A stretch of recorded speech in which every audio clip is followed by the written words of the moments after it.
Okay. It hasn't even been 24 hours. So you make a post of something new? Yeah. She's doing little shorts now. Posting them on this new channel of hers. It hasn't even been like... Actually, it hasn't even been 24 No, it hours hasn't at even all. been 24 hours. Look at this. She's running her little shorts. But she's posting this, looks like that little TikTok thing. Right? Isn't it? I don't know what that is. Maybe. She has multiple different accounts. That's what she does. Yeah. So what did she do? Take down the video? She took down the video and then she came in with posts. Because she's playing games. That's what she does. Which one's the newest?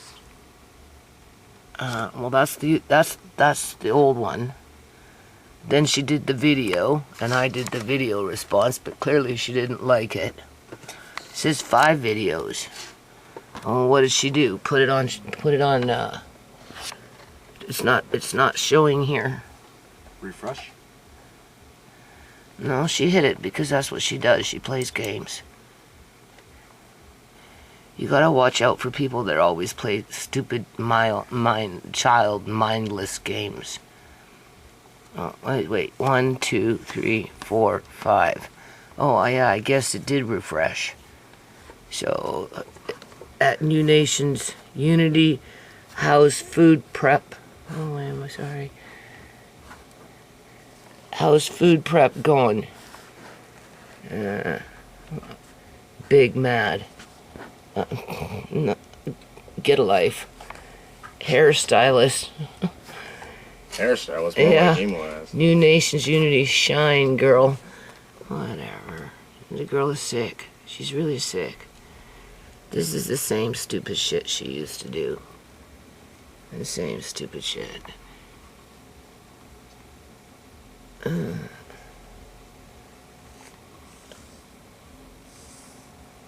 Yeah.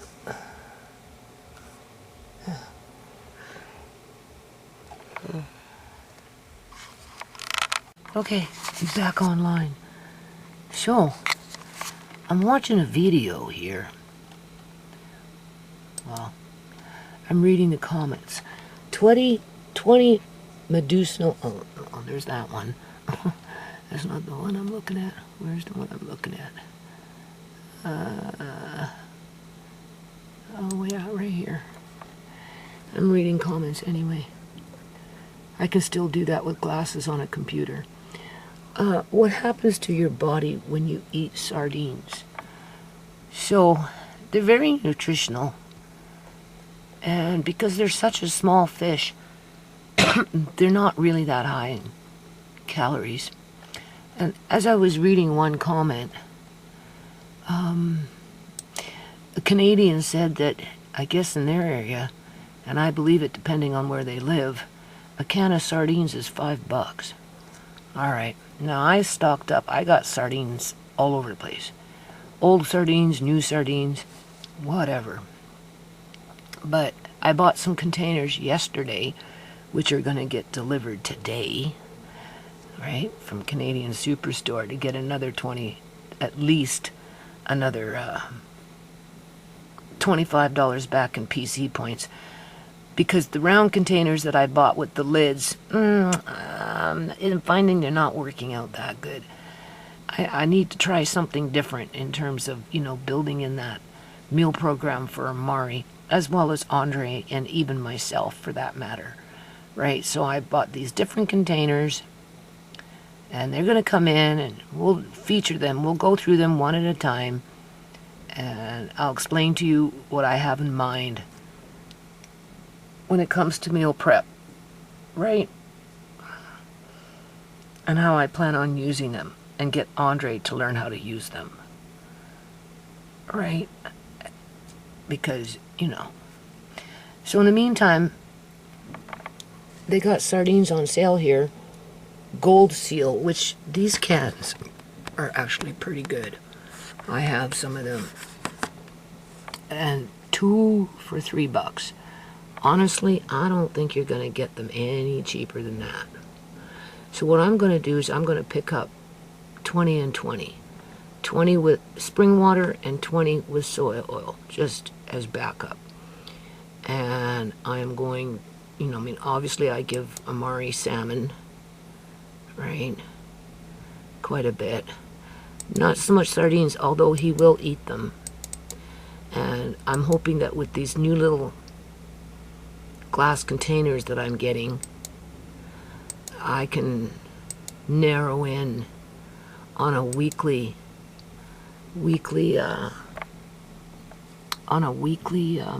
menu plan where the staples are in his diet. Okay, so I'm going to order 20 and 20. That's $60 right there at half price. Well, yeah, no. 2 for $4, you get 2 for 3, so you save $1, right? Per can. So if I've got 40 cans, I save $40. I think that's how it works. Anyway, I don't want to think it's too early in the morning. I've been up for quite a while. And then I'm going to buy 4 more of these because I forgot to buy them yesterday when I bought those containers. Right, and you can see that jumped up. So just for 24 cans of fish, and well, 40 cans of fish, assuming that I get them all. Because just because you put it in there doesn't mean that they have them for that day, right? Hopefully they will. And then 4 cans of that, right? That's a total of $77.96. But this stuff lasts a long time. As long as you don't put it in a place where the cans can rust and it's really hot all the time, right? You know, put it in a cool, dark place where it's no moisture in the air, and they'll last a long time. Yeah. Some people say don't go with the soy oil, right? Because it supposedly could go rancid over time, but that's a could. It doesn't mean it will. Okay, I'm just saying. Hold on a minute. Okay, so I'm going to keep this one low because I've been spending like crazy. Sometimes child support comes in handy. I should be putting it on a bill, but anyway, you're not going to find sardines any cheaper than $1.50 a can. So I'm gonna see if I can get 40 more cans. That's 40 meals in terms of sandwiches or something like that. And Andre doesn't like canned sardines, but I'm gonna actually try something different with these new containers that I got. Oh, I'm so crossing my finger. I'll show you. I'll show you what these containers are. Let's see. Oh, I'm so hoping I get them because I'm thinking it will motivate me. View order. This is the one that I've got coming in today. That last one, I didn't do $566. I cut it down to $354. Yeah. And then I did this one. And I don't know how much this one is. $245 or something like that. Yeah. $245. So three something, $354, another $245. That's like almost $600, and I'm going to tack on another freaking $83, and then I did $120 at Walmart for those noodles and 5 cases of jars, to which I'm going to get 50 pounds of blueberries at 80 cents a pound. 80 cents a pound. So I ordered 50 pounds. That's double the last time what I got, which are dehydrating right now, and I'm really happy with them. And I'm going to can the majority of them. And then I remembered this morning, or whenever, just recently, I bought cranberries in a can. You know how you have Christmas dinner with turkey and you open up a can of cranberries, gelled cranberries? Well, I have them in a can that I was going to use them to make juice with downstairs. They better be downstairs, I'll tell you, because I spent a lot of money on them. And yeah, I'm going to be using those when I make juice as well. So I got the cranberries in the can. I've got, I think I even got dehydrated cranberries in a jar. We've got the gooseberries, no, not the gooseberries, the mulberries, and then the golden berries. So cranberries in a can, also dehydrated, I'm sure. Mulberries, lots of them, and golden berries, right? And then, of course, I'm going to be canning up a whole lot of blueberries for juice purposes. And then after I'm done, I'm going to use the pulp as I'm cooking up Amari's food. Because remember when I did all those vegetables and then the peels, I dehydrated them and I grinded them up into a nice fine powder?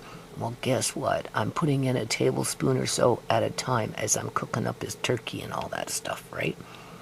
I'm back on that bandwagon. So, see, we got some cooling racks. See, glass, 980 mil, is divided into 3. That works out to about 4 cups. So, I don't know how many I ordered. 4 or something like that. Yeah. So when because you know, I can't be in the kitchen every day, all day, and it burns me out, and it's hard because of my eyes. And I need to teach Andre how to, you know, make bigger and better meals that are proficient and healthy and, you know, easy to put together. I thought this might be a good way to, you know, talk about the different food groups with, you know, in terms of calories and yada yada yada. And if I'm going to make for Amari, because I'm so hoping I get the small ones for Amari, which is about 2.4 cups. And if I can get, and I think I bought like, oh, I don't know, 6 of them, you know, so I can make them up all at one time, right? At least 4, well, all 6 really, because and I can do 3 different kind per, you know, because if I have 6 of them, right? I should. I'm so hoping. I can do 3 with turkey, yada yada, and then the other one I can do with fish, yada yada, and then that will be enough meals for him for 2 days, maybe 2.5 if we're lucky, because you know we have to build in that. We have to feed him like a sumas wrestler. But I have to be careful what I feed him because of constipation. Anyway, and then we've got this storage container. I don't know. I just wanted to bring in, 570 mils, right? And it's divided. So it's divided into 2 sections. So it'll be really easy to pre-make, I'm thinking, Amari's meals. But in the ones that I'm going to use for Andre and I, what I could do with those sardines, right, to get sardines in them, I can make little sandwiches and put jalapeno in his, and he'd like that with celery, right along with salmon. But I bet you he'd eat it if I put jalapenos in him with mayonnaise. And some black olives, because he likes black olives. So hold on a minute. Okay, so I spent over $1,000 in the last 3 days. So it's not a joke when people throw your shit out, your food preps, and your stuff. You know what I'm saying? And moving your stuff, and I don't know. Like I said, things are moving around down there, disappearing, just whatever, going to waste, being thrown out. Like, it's not a fucking joke here, right? And like, I really didn't buy that much, and in this time around, I didn't really buy a lot of food as I did, you know, like, I ended up only getting 1 can opener because I slivered off that bill. Remember, it was $566. I slivered it down to $354, and that was on August 16th. Okay, so we got that one.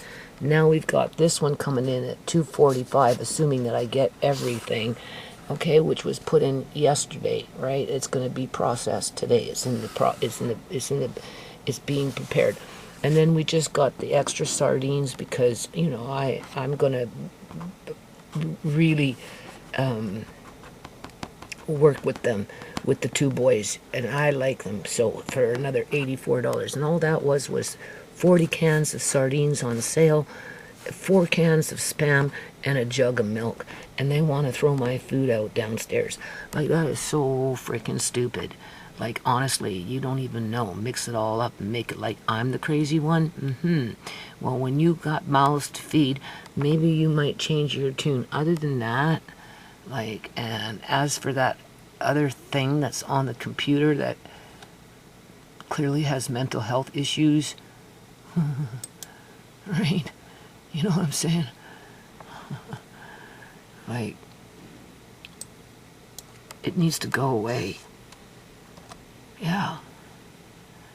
It really needs to go away. But it won't. No. Because it likes to stalk. It's like a addiction. Yeah, right there.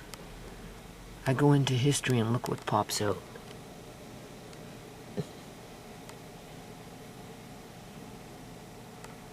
No, if that isn't sick, I don't know what is. Okay, so I'm going to finish this video when I get these containers, if I get them, because I'm not sure. We'll talk about them, and maybe that will be a new video. I'm like crashing really hard. Like, I don't want to say I'm so depressed, but if I had to say I was depressed in terms of like bipolar depressed, if not, because I'm not bipolar, right? But you know how people get raw, I don't know, happy and go lucky and hyper, and then you know, they're really easy to get along with, and then all of a sudden, night and day, the next thing you know, they're scrapping with you, and they're hollering, and they're moody, and you know, they're miserable, and you know, just right, you know, right? That's what I mean by, okay, well, okay, I did my little video. I'm trying to take everything in stride with my stuff being thrown out, my stuff being moved around, as I'm spending another over $1,000, people, in the last 3 days, because I got some child support. So I'm just topping off with shit, right? You know, I'm trying to get back on that bandwagon and focus hard with Amari, and you know, because it's very easy to slip, right? You know, it's a slippery slope with him, because it's almost like, you know, well, you need a better kitchen. That's the first thing, right? And you need more than really one person helping you with the cooking and the shopping and the cleaning and the feeding and the changing and the laundry, and okay, and I mean, yeah, Andre helps with the feeding, and he knows how to grind up the food, but when it comes to the, you know, with that 10-inch skillet and those kind of things, and what I'm going to be building, that all comes, you know, I'm doing dishes right now, you know, I'm not dish maid, and you know, and I'm planning to try and save money for juice and bring in more organic juice, because the juices that I'll be making, for the most part, will be organic blueberries, organic mulberries, organic gooseberries. Why do I keep saying gooseberries? They're golden berries, right? You know what I'm saying?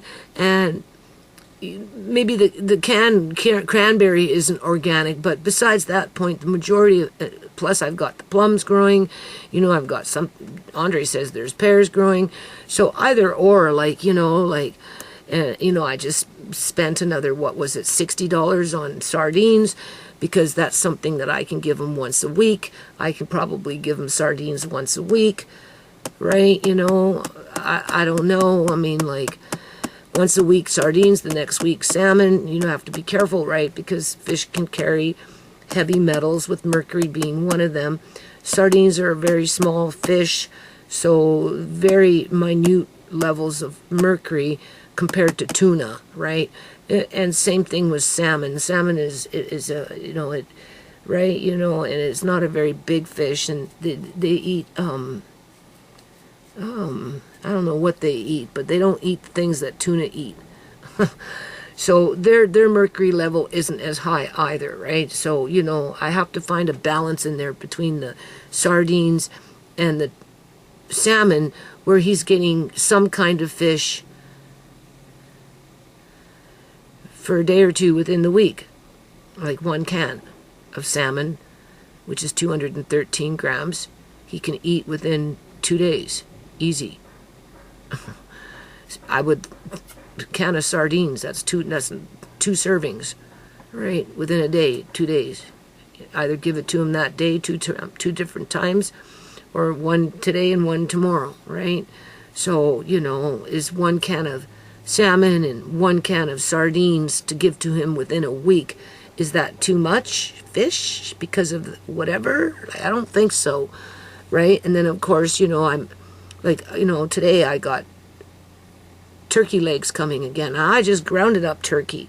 I just bought ground turkey, like, and I just cooked it up. Not yesterday, but the day before, the night before. And whatever I cooked up in that 10-inch skillet is 1 serving left. Did you give it to him all last night, or does he got 1 serving left? Huh? His turkey, does he have 1 serving left? Yes. So a 10-inch skillet makes 3 servings for Amari, and he had 2 of them yesterday. So he's got 1 today. And I got, you know, I'm paying $7 for what, 1 or 2 turkey legs? A pound. $7 a pound. Or something like that. You know.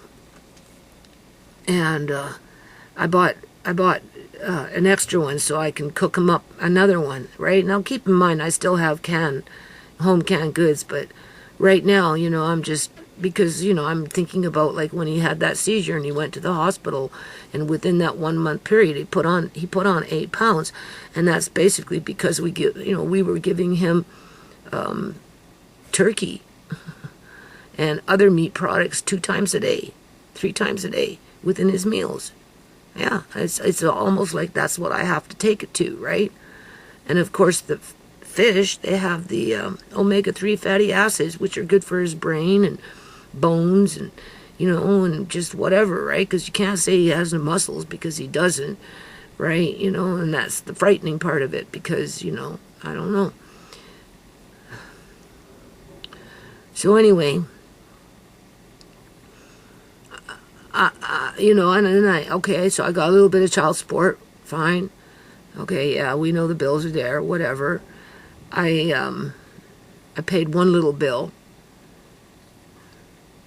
Then I did the shop. Well, I used my credit card for the one that with the cereal crap, and then I got my child support. Paid the 1 bill. Bought whatever I bought.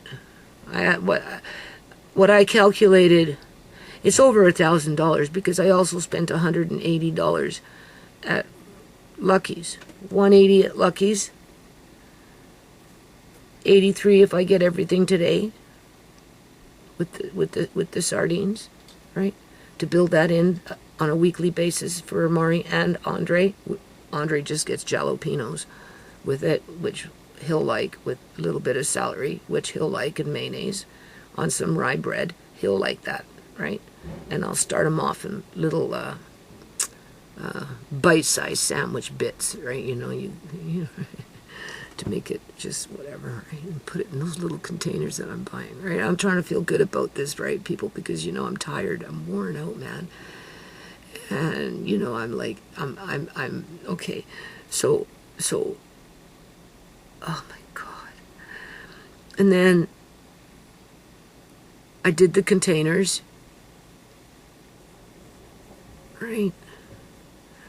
I don't even want to look. No, I did the other stuff first. Like the can opener and yada yada yada. What that was $3.45, that one. Right? And that one I get today. No. I already got that one. Today I get the containers, plus I bought 2 more turkeys, because we already ate the turkey that I bought with the just the last order that was delivered from, right? Because, like I said, $7 in turkey he can eat in a day and a half. Yeah, 3 meals in a 10-inch skillet. So I ordered 2 more packs of turkey. They're like $7.99 a pack or something like that, right? It's about a pound, which isn't very much, but it's enough for that 10-inch skillet, and it works, right? So I'm going to freeze 1 pack, just take it out of the pack and put it in a bag and put it in a freezer, so I don't have to make another order, because it's becoming like milk. It's becoming like I have to buy milk every 2-3 days. I have to buy eggs every 2-3 days, or whatever it is, right? Well, turkey seems to be the same way, unless I use my home canned goods. Because I can't say I have anything really. I have a few little things frozen in the freezer, but nothing that would last for very long. And I mean, the only way I could get my value for turkey would be to buy a big one fresh, which is very, very expensive. Okay? Cut it up into pieces, weigh it out into proportions, individually wrap it, some with white meat, some with black, put them together. Brown meat, right? And then, wrap them into it, right? And then put them into my freezer, but I don't have any room up here for that. My big freezer is gone, so, it's like whatever. But maybe at some point I might do that. That's why I can this stuff, because, and then it sits too, right? You don't have to worry about it unthawing because your freezer broke or yada yada. So either or, I bought 2 packets of the legs that are coming in today, turkey legs, and then I bought a pack of chicken legs for Andre and I and Amari to eat as it's cooked, right? But I also bought an extra pack, right? Nothing fancy. I went to what, $2.99 a pound, $2.49 a pound. I went for the cheapest because it's expensive, right? And I'm just going to wrap them up into individual legs, and I'm going to put those in the fridge with the 2 extra turkey legs, and then I'll use that every day. Like, I'll cook every second day. That's why I got these little containers. So I'm trying to feel good about this, people, because I am housebound, to the kitchen and to the sink and to whatever else, right? As people are just being whatever they are when they want to be that way. And there's only, I'm feeling pretty good, right? Considering all things said, feeling pretty positive, even though I spent a lot of money, or whatever, and I'm going to have to can. I'm going to bring out the canner that I bought to teach Andre how to can water bath, and it has a temperature reader on top. I've never used it yet. I bought it a couple years ago. So I told Andre this time around, you're going to can some of these blueberries, and we're going to bring out the new pot so that you can learn what you're doing in terms of actually looking at the temperature gauge that's right on the lid itself, right? For juice, because I go through a lot of juice. Well, my son's up here saying, oh, this juice is getting outdated, you need to chuck it. Like, shut up, you don't know what the fuck you're talking about, right? Like, just because you got $80,000 and you're just feeding basically yourself and Marina, and you can go off and buy juice anytime you want, basically for yourself and Marina, because we sure in hell don't drink it. Don't tell me what I need to do, okay? Clearly, because we're getting along fine up here, okay? Except for when our lives are being torn apart, and my money is going out the freaking door, given away, thrown out, disappears, whatever. So I get a phone call. Now, Tisha did mention it to me. I forgot, right? But they want to book an MRI appointment for Amari, this neurologist. Because remember, he's on the hunt to find out what happened to Amari. I haven't even spoke to him yet. Right? I thought it was just an introduction, like, meeting or something. It wasn't anything of, like, okay. Now, the last time I met with a neurologist when Amari was young, he said that when he's like coming into his 20s, right? 19, 20, like older, right? That age group. That's when they'd want to do another MRI on him. And I said, why? What's the point? Oh, well, just to see if the brain's deteriorating. What you gonna do if it does? Give him a brain operation and give him a new brain? Like, what could you possibly do, right? Outside of maybe medicating him some more, which might turn around and make him extremely docile, right? And who knows? Okay, I'm just saying, right? So, it kind of caught me off guard because I got a phone call where, my focus is on trying to fatten him up, okay? And like, people have no clue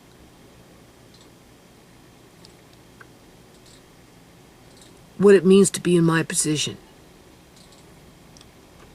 with limited help and resources.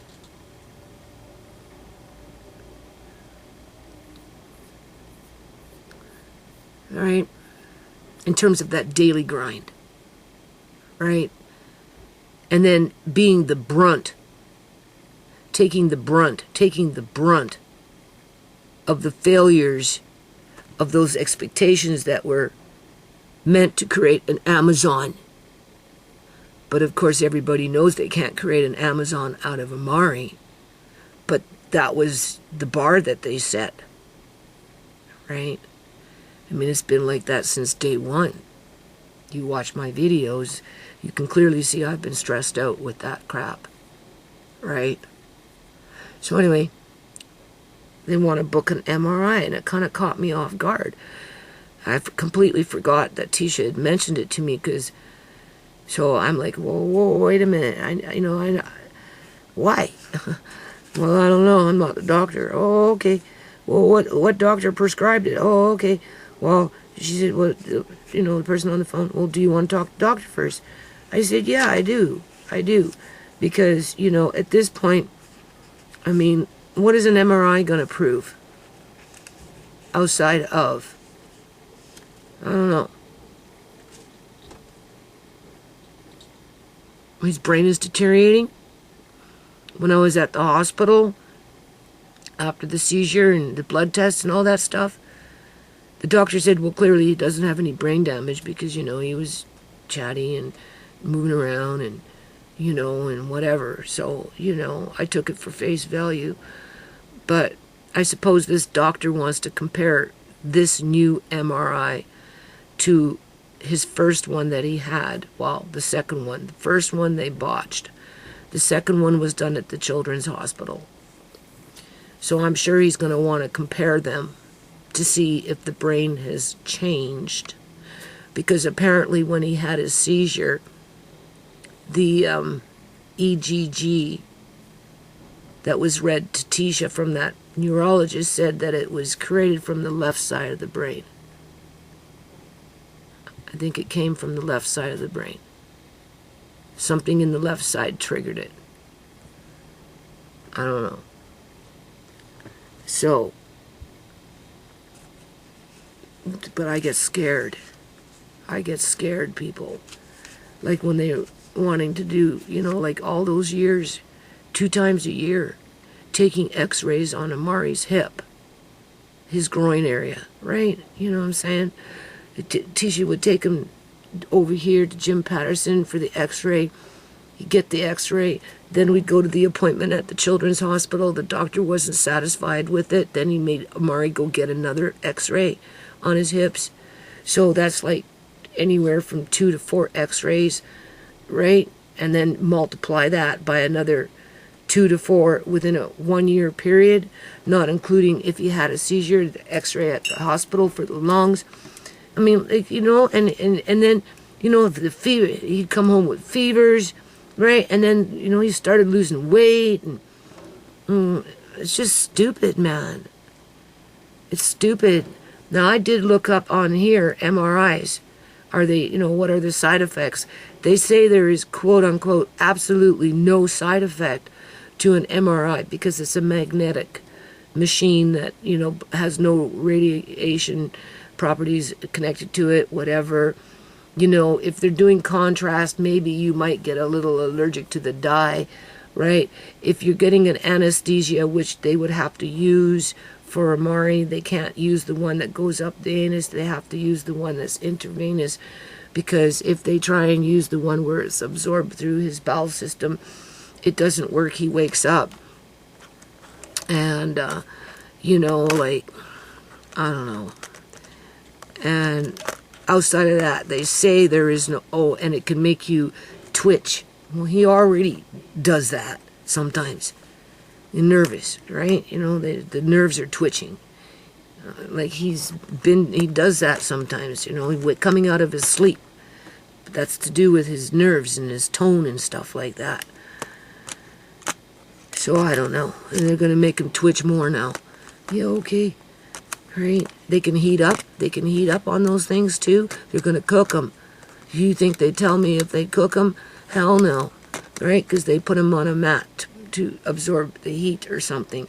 And if something is moved or not placed properly and you're laying on it, you heat up with it. Yeah. So I'm worried, right? And my focus is, you know, getting this food menu plan in place with proficiency, right? Very few hiccups. And I want to just focus on that. You get your chicken and you get your turkey and you get your pork, mostly chicken and turkey, every day. I don't care. Every day. I don't care what it costs. Every day. Home canned, frozen, fresh, doesn't matter to me. Not canned. I don't want chicken in a can from the grocery store, but I would take my chicken that's home canned in my jars any day, right? And when you're, you know, you're using up at least a pound of turkey legs, that's only good for 3 meals, maybe 4 if you stretch it out, which I might be able to do with those little dishes that I'm buying, right? Because then I can start, I'm thinking I can start working with, well, you know, establishing the calorie count. At least with the basics of, in terms of that staple. Turkey, lentils, whatever I got. You know, I got different kinds and I've been using them. Wheat, barleys, right? You know, calculate a general idea of what the calorie is within that 10-inch skillet, right? Put it on that side of the dish because it's a divider. So you know how many calories are spread out between 4 dishes. And then the other side, you try and top it off with other things where obviously you're getting vegetables maybe not cooked, because he gets the vegetables cooked with the turkey and stuff, or variety, right, depending on what I've got. You know, he gets the sweet potato, he gets the carrot. This last bout, he had a whole bunch of celery, he had tomatoes in there, he had parsnips in there, and he's just gobbling it up, right? He loves it, okay? You know what I'm saying? But the other, so okay, you have that, but then on the other side, maybe I can do cooked up broccoli, you know, with a little bit of something and a bunch of cheese whiz, or even cheese or cottage cheese, you know, and blend it all up. So he's got, you know, the turkey with that all in there, and then he's got the broccoli with the cheese, and right? And then I've got those other dishes where, you know, I'm gonna be working on freaking desserts. Like, you have to be in the kitchen 16 to 18 hours a day if you're doing a solo, and that's pretty much what it is, unless Andre is grinding up little meals at a time, which is not effective. They're okay once in a while, but we're beyond that now, right? We're beyond that. So I'm focusing on this, and I'm trying to stay positive, and I'm putting my needs aside, people. I am putting my needs aside. I will put my needs aside right up until the day I die. Something that Johnson family would never do for Amari. Okay? So this girl with her stalking antics, trying to spam New Nations Unity after all these years because she likes to gloat about things that she has and blah and blah and blah, as she literally stalks my yard if she's in the province, because at one point she went to but for all we know, she could be back here living close to her mommy, which I personally think is somewhere in Surrey, not too far from me. Okay? Yeah. Yeah. Like, that's just some sick shit. Well, I don't want to share with my kids, so I'm just not going to have one. Well, there you go, people. Do you honestly think she'd be a good freaking aunt to Amari after everything that she's been doing and did to ShaMay? So it makes me, like, just whatever. It just makes me whatever. So when I heard that they want to do an MRI, I phoned up Tisha. I said, oh, was that doctor you just went and see? Yeah. Well, he wants, I told you. I said, no, you didn't. She said, yeah. I said, maybe in a year from now. I said, oh, yes, that's right. In a year from now. That's what took me off guard, right? In a year from now, I would have dealt with it in a year from now, right? That's not the priority in my mind right now. My priority is to fatten them up by any means necessary, even if I have to spend, I don't know, what's $7 times 15 just for turkey legs every 2 days out of a month? You're looking at $70, $80 just for turkey legs, fresh. That's a budget if you wanted to use fresh all the time. And I want to use fresh, and I want to use home canned, but I can't keep buying fresh turkey every 2 or 3 days online, because you have to have a limit of at least $35 before they'll deliver it to you. I mean, I suppose I could, but it never works out like that, right? The shops always end up being a little bigger than $35.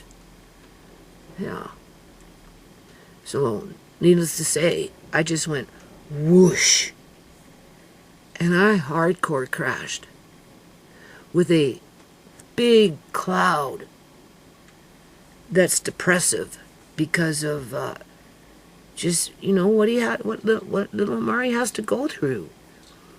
They knock him out. They put him under anesthesia at the children's hospital, but those machines are like really, really, really loud. And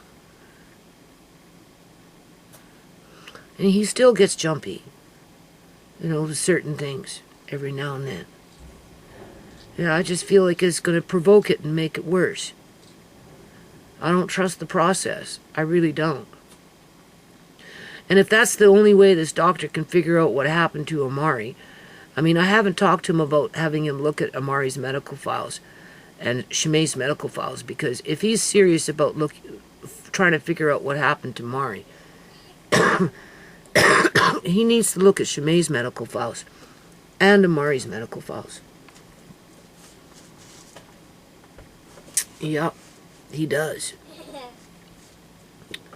So anyway, I want to stay focused right now. I'm going to see if I can put it off just for a couple of 2, 3, 4, maybe 6 months, or maybe even a year. Just, we'll see. Let me focus on this first.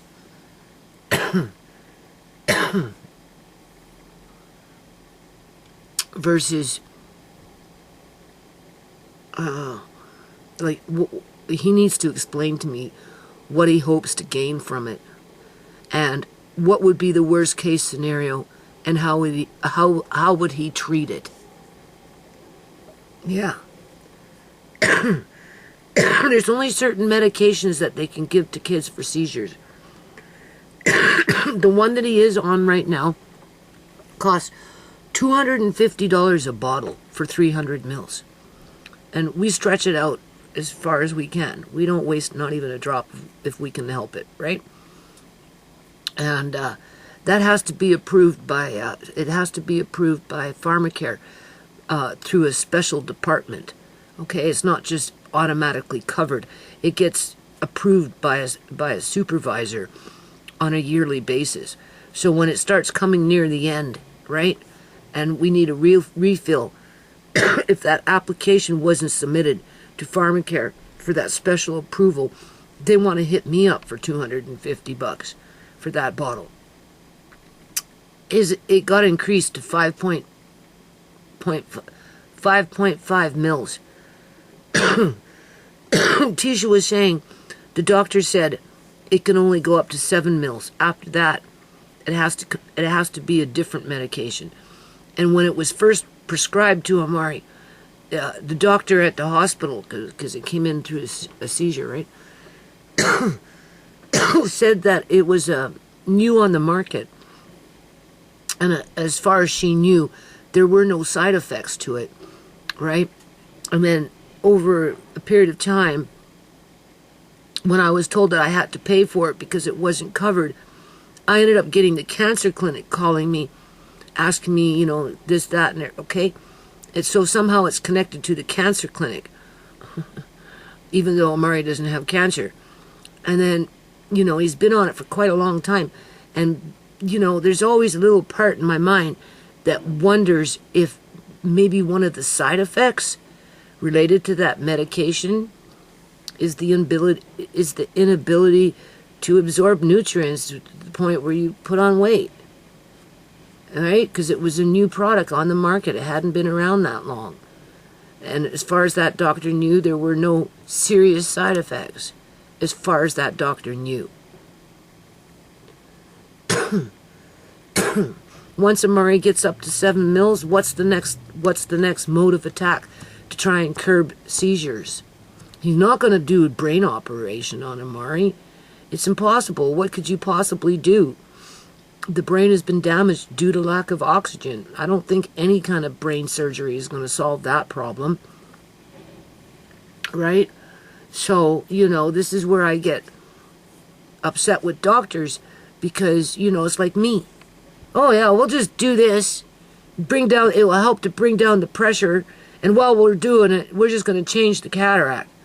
Okay?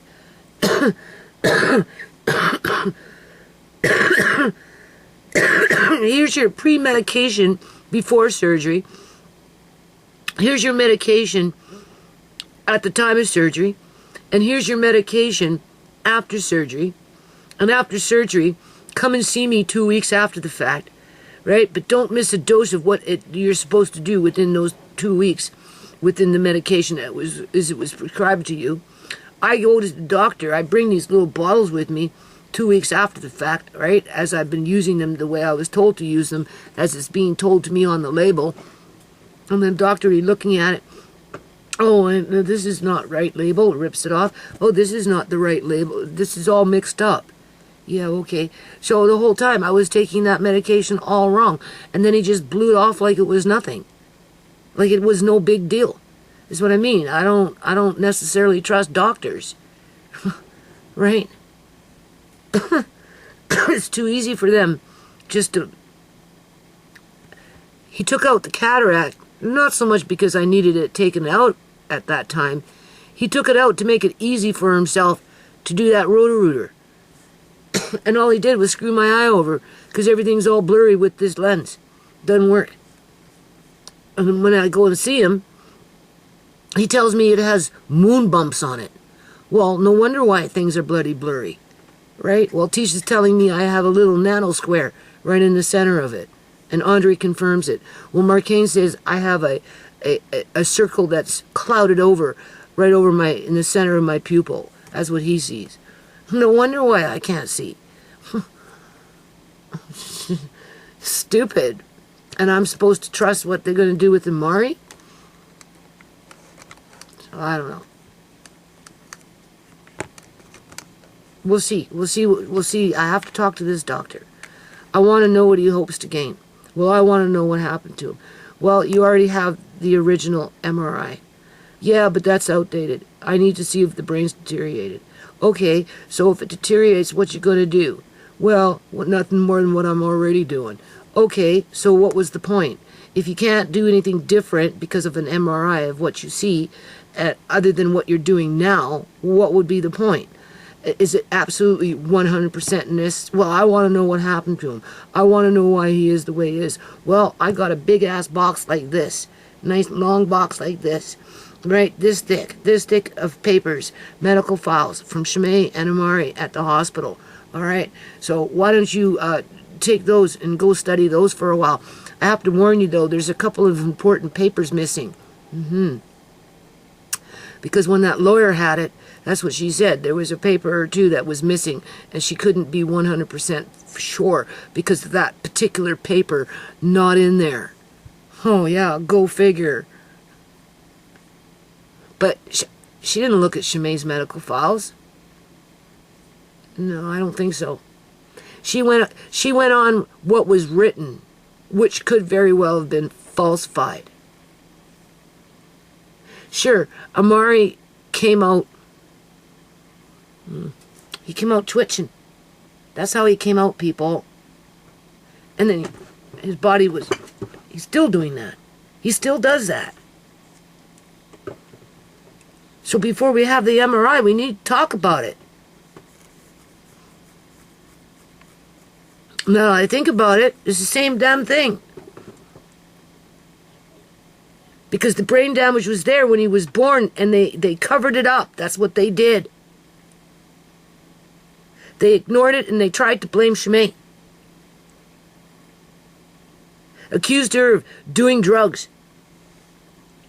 Yeah, because of the whatever drug it was that they used for C-sections.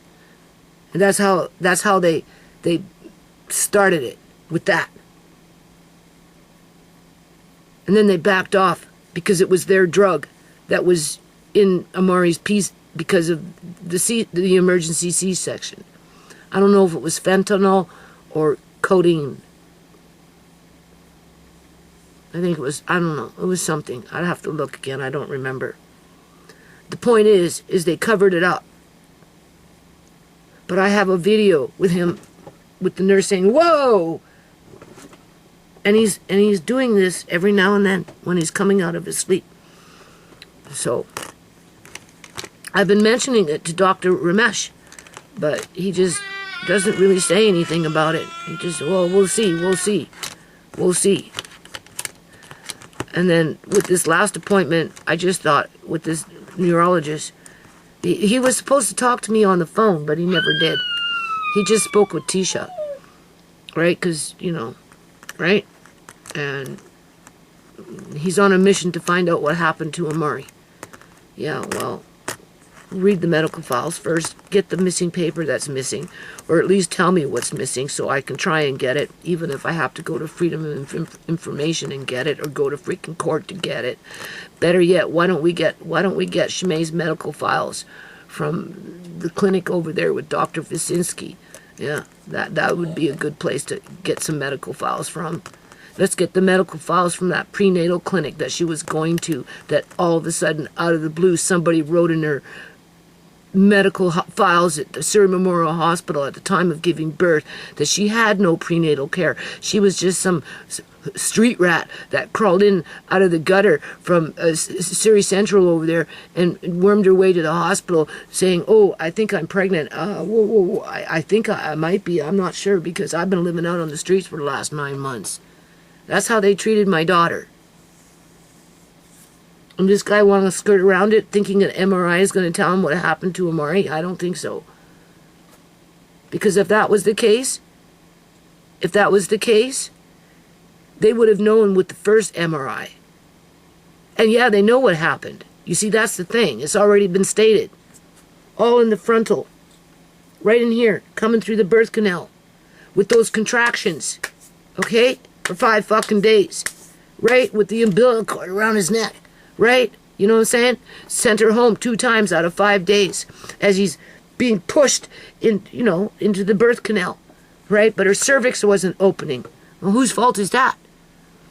It wasn't her fault. They left it too long, I'm telling you, people. And then that was it. It dropped, and it never came back up in terms of his heartbeat, which tells you that he didn't get no oxygen.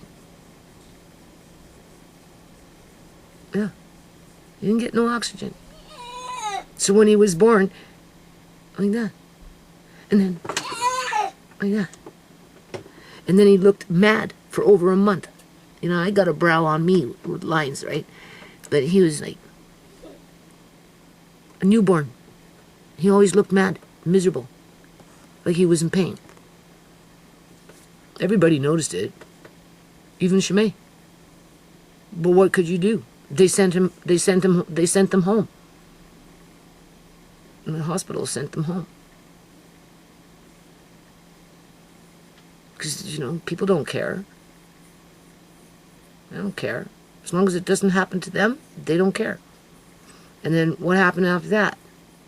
He was signed up to a program that was supposedly voluntary, even though it never felt voluntary, because it was connected to the at-home program, and it was kind of a requirement to participate in the program that was supposed to be voluntary, because I was in the at-home program.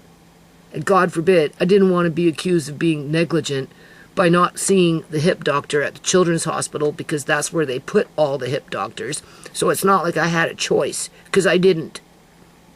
And then along came all those x-rays, which amounted out for nothing other than it cooked Amari, which could have very well affected his brain, could have very well affected his digestive system, everything, because those are big machines.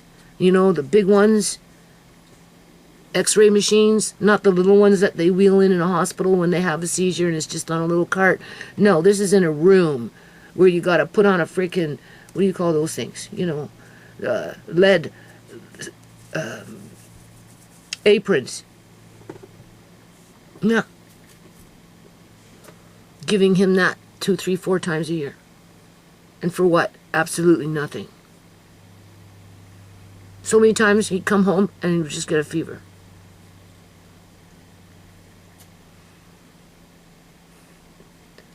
I want to know what the value of the MRI is going to prove. And if there is brain deterioration, what you going to do about it? Monitor it? And what is that going to do for Amari? There's got to be a better solution. That's not finding out what happened to Amari. I think it goes a little deeper than that. I'm not saying I won't do it. I just want to talk to this doctor, and I would like to just put it off for a little while anyway, so I can just wrap my head around fattening up my grandson. I don't want any other procedures, no x-rays, no magnetic machines, no anesthesia, no shock trauma. Sure, he's sleeping, he's knocked out, he's got earplugs in, maybe he won't hear that machine, but we don't know what those people are doing in there, you know? No. And even if they did make a mistake, do you think they'd honestly care about it? Be honest about it? No, they'd lie about it and they'd cover it up. That's what they do. So anyway, and then we've got that stalker bitch. Sorry, stalker goof. Yeah, stalker goof. You couldn't last in my shoes for not even 2 minutes. That's how weak-minded you are. Yeah. So I don't know who the hell you think you're fooling, because the only person you're fooling is yourself. Oh yeah. Yeah, you would have bended under the pressure well, you did bend under the pressure. What am I saying? You had already done it. You pawned him off to your cousin. That was the first indication.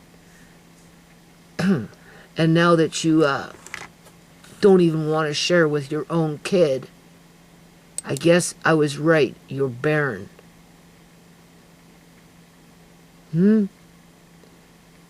You're barren. Maybe you just can't get pregnant. And you gotta hide it by saying you don't want a kid, when in fact you can't even get pregnant, never mind carry to full term. And God forbid, what do you call that, mother would you be? I could only imagine.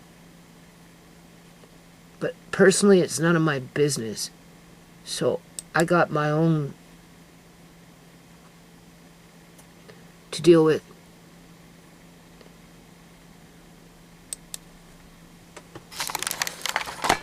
Okay, what is it now? It is August 19th of 2025. Almost going on 8 in the morning. I've been up for about 3 hours. Anyway, I am going to finish this video. My disposition is somewhat better, I guess you can say. I'm not as depressed as I was what was it, yesterday? I don't know. I've decided that because I haven't met this neurologist yet, the next appointment with Amari, I am going. And then that's when I'm going to discuss the MRI. Because, there's no emergency on that, right? I'm not saying we can't do it or that we shouldn't do it. I guess from a doctor's perspective, right? Because I was already warned that chances of Amari developing seizures were high. And at that time when I was receiving that information from the doctors, because he was just like 7, 8, 9, 10, 11 months old, 12 months old, right? In around that time period, 15 months old, they were all surprised that he wasn't suffering from seizures that anyone was aware of, right? In terms of, right? Maybe he was, and they were just very mild or something, because, right? I don't know. But other than that, when he did start them, okay, and the first neurologist that I met back in the day, when Amari was little, he said that, when they get up into the early adult, late teens, right, 18, 19, 20, 21, whatever, and around that time period, they'd want to do another MRI, just to see if the brain has deteriorated. As to what they can do about that, I don't know, right? So currently they just base it on his recovery time from a seizure to see if he's behaving, quote unquote, normally for him, as himself. Because when they have the seizures, it can actually cause brain damage, permanent brain damage, right? So that's why they try and control them, the seizures, that is, right? So anyway, because I feel that, if he wants to know what happened to ShaMay, not to happen to ShaMay, if he wants to know what happened to Amari and why he is so severely disabled as he is, because it's the severest of the severe on the spectrum of cerebral palsy. However, there are children with cerebral palsy with that severe spectrum that, are locked into stationary positions and, have to be fed with feeding tubes and just yada yada, and it can, that would be the really extreme. Where Amari is a happy-go-lucky, likes to bounce around, kind of little guy, right? Yeah, it can be mischievous when he wants to. I'm just saying. So, there's a lot of interaction with him. And he can move. So you leave, you come back, he might be over there. So you're always, having to have that hardest deal and try and think about safety and penciling him in here and penciling him in there. And then you come back and you find things that were supposed to be around him that are, because, who knows, things just like to move around the house randomly, right?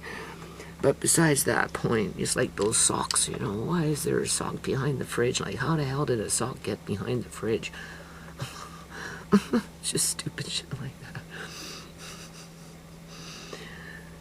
When you have kids, especially in multiples, you learn that over the years. Things just have a way of moving. Okay, so yeah. So I'm going to put off the MRI until I meet with the doctor, sit down with him, give it a good discuss, and pros and cons and what he's looking for and what does he hope to gain and, right? And how does it help him to figure out what happened to Amari if you're not going to look at the mother's medical files and the child's medical files. And if you have to, go a little further and get her medical records from the prenatal clinic, as well as the the local medical center where she used to go all the time, and where the referral came from. Because when she got pregnant, right, she'd go to see her family doctor at the local clinic, and then the doctor refers her to the prenatal, and then through the prenatal they assign her a doctor, while many doctors are there. So it's a hit and miss maybe as to what doctor you're going to see. The point is, it's not like going into an office with a baby doctor where you start with the baby doctor and you end with the baby doctor, because honestly, I don't think the baby doctor to ShaMay from that clinic delivered Amari. It was just some random doctor in the hospital that maybe works in pediatrics. Yeah, I think so. I don't know. I'm not sure. But the doctor needs to find out. This neurologist needs to find out. No point in doing an MRI and only get part of the picture. You want a picture? Well, let's go for the whole freaking picture here. Okay? That's what I'm saying. And if you want to throw up the word drugs, well, let me remind you, I had a daughter that was older than ShaMay that was an addict from the age of 13. And by the time she got pregnant, she was full-blown addict, had been an addict for years. And, at one point she was going to abort because, the people out in the streets wanted to keep her out in the streets. So she was doing drugs every day. Every day. If they weren't telling, you do drugs, you need to abort the baby. Oh, well, you're homeless. Well, no, she wasn't. She wasn't homeless. I don't know, actually, she wasn't living with me at that moment. She started living with me after I convinced her to keep the baby. After 3 months old, I got her off the streets and I brought her home pregnant. I guess you could say. That's what I did. And I'm so happy. God knew what he was doing when he made Andre. Honest to God. Honest to God. If you notice, Andre was born first. And Austin, the father to Andre, is like 6'2" for crying out loud. And Andre's starting to show those character traits, those physical character. He's tall. He just needs to, be more active. Right? He likes this. Okay, so that's what I'm going to do with the MRI. I feel good about it because we can have it within a year. Tisha said within a year, and that's what I was prepared for. So I just tell the doctor, it gives us a year to start gathering up all the paper trail. Yeah, because some of this stuff I might have to take to Freedom of Information or go in front of a judge to get the information so the neurologist gets the full picture, not just an MRI, right? And then we'll do the MRI after we get a gist of where we're going with things, and see. So right now, with that said, this is going to be a long video, but with that said, my focus is fattening up Amari, right? Also, too, through that process, depending on what you feed him, and I'm leaning more and more and more towards a carnivorous diet, if you want to call it that, but it won't be completely carnivorous, okay? But I will definitely add in more fish and meat on a daily basis where it's 2 or 3 times per serving, like in a day. So maybe 2 times, 3 times, well, yeah, like yesterday he had turkey. He was eating his meals, turkey, and then he had banana and everything else, but, and then I got 1 more turkey leg, so we're going to start another one today. Didn't I just do that yesterday, or the day before? Yesterday, not yesterday, but it was the night before. That's why it stretched out, because I made it at nighttime versus in the daytime. So I got those 1 or 2 extra meals. So, with that, you're thinking about, muscle, because I had another phone call from another doctor's office to do with bone density that came in from Dr. Moore Prairie when we were on that hip surveillance program, right? because of Amari being skinny. So, or whatever. Plus, Dr. Murphy wanted to do surgery, right, with the hips, which would have been major surgery. Okay, so, and then they check to see if his hormones are working correctly or whatever, or if he needs a special vitamin or a mineral or something to help for the body to absorb, the calcium, I suppose, and whatever minerals that build up bone density, right? So that's there. So when you so I'm looking at, what I'm trying to say is, I'm looking at obviously building up his bone density, although he's been pretty good with his bones, and even though he looks very fragile and you're afraid to pick him up and move him because he's skinny and right, he hasn't had any broken bones. The only time he got the one broken bone is when he had those ankle bracelets on, because they go from the foot all the way up to here, right? And he swung his foot over and he hit the tibia and he broke his tibia right in here between the ankle and the knee. He swung his foot with the ankle bracelet, and they're hard plastic, right? I will show you, not today, but a different day. And he just whack. Oh my God! Other than that, and he healed pretty good. But that was when he was younger, and he had a little bit more body mass on him. Something happened. I don't know what happened. I mean, it could be brain related, because and the reason that's another thing. Before he does the MRI, I should be writing these things down too. Like when I go, because I'm gonna go see him next time, because I'm on a mission to know what happened to Amari too. I want to know. I don't care what the answer is, as long as it's the truth. That's what I care about. Okay. I don't know what I was gonna say before. So I'm thinking about, having to build up, obviously, his muscles, right? And putting on weight. First it was, okay, so if I had to take it, how it's what are the reasons in terms of, because there's new reasons coming in. They were always there, but I never acknowledged them, because it's always been about weight. Always. From the moment I inherited Amari, it's been nothing but weight. And right, and once we got into the system, and it was to figure out what was wrong with him, and then it was a sign that he had cerebral palsy. From that point, from the moment that I learned that he had cerebral palsy, and I came into contact with all these teams throughout the healthcare system, it was always about weight. So yeah, we know the story, and now we're here. And the issue is still there, but it's beyond weight now, because he doesn't have a buildup of muscle, which is problematic. If his muscles aren't developing or forming, or maybe there are people out there that have diseases called wasting disease, where their body's just, right? I don't know what the disease is, but in the short term it's called wasting disease. Maybe that's what we're battling here. Maybe there is something genetically wrong with him. I don't know. I don't know how they would determine.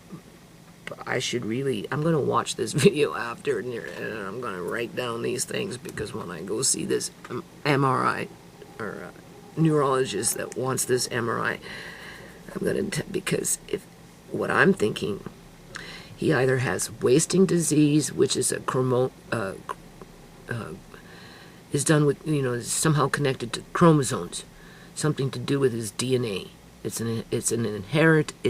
a hereditary disease that maybe jumps generations, right? It could be something that somebody 100 years had within the family genes, and it jumped. Okay, that could be a problem. Or when when the cerebral palsy See, when they're born, you don't really, I mean, unless there's like really strong physical where you can actually see it physically, like a cleft lip. You know how children with cleft lips, something physically, right? That there's something wrong with the child at the time of birth. And that's what's so insidious about cerebral palsy, right? Because it's just the brain that dies due to lack of oxygen. It does nothing to the body at that time. But if the brain is not working, and hear me now, if the brain is not working correctly, okay, because parts of it have been damaged, to the point where it affects your physiological, skeletal, muscular, yada yada, being, to where it creates, I guess you could say, deformities to one degree or another.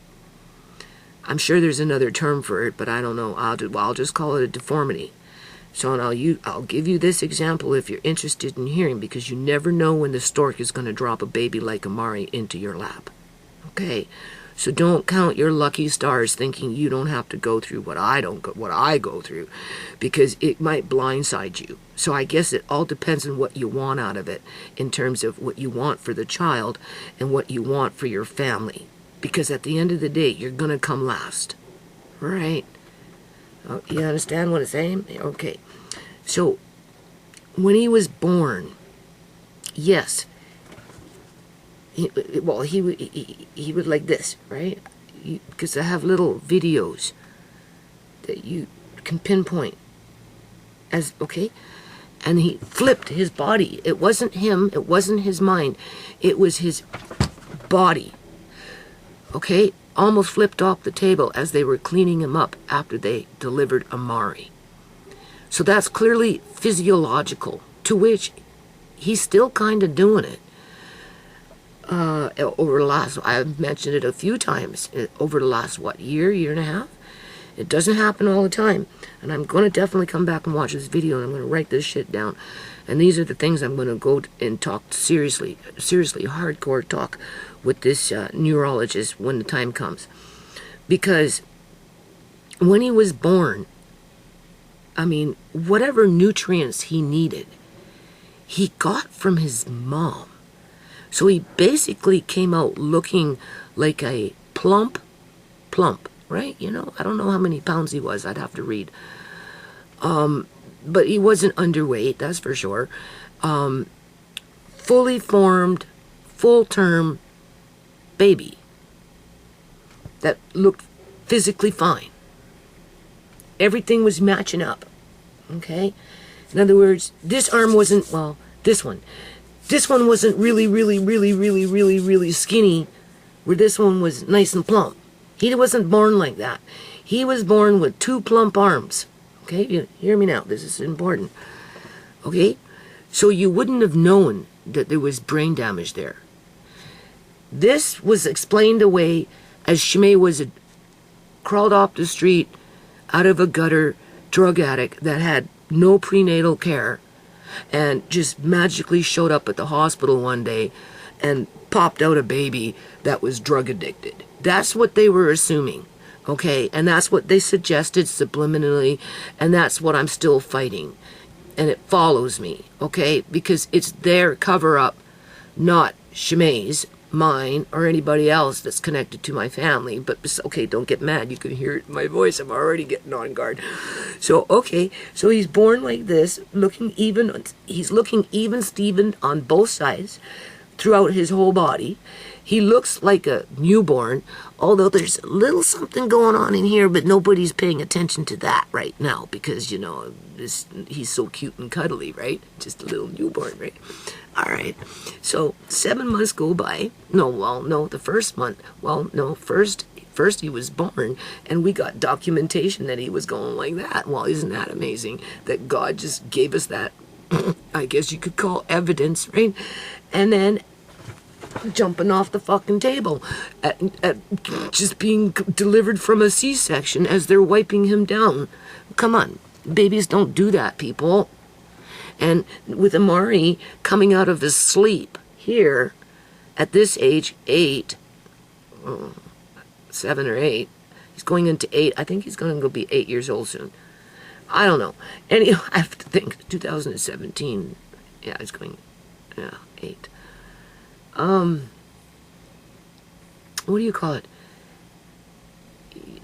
Over last year, about last year, it happens periodically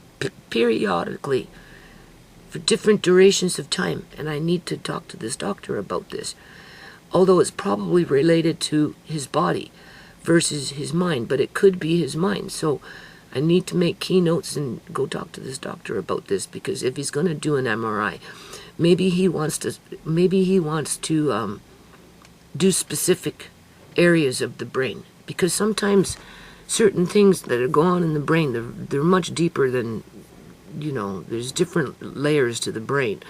So, it might require a different kind of MRI where it's focused on a deeper part of the brain.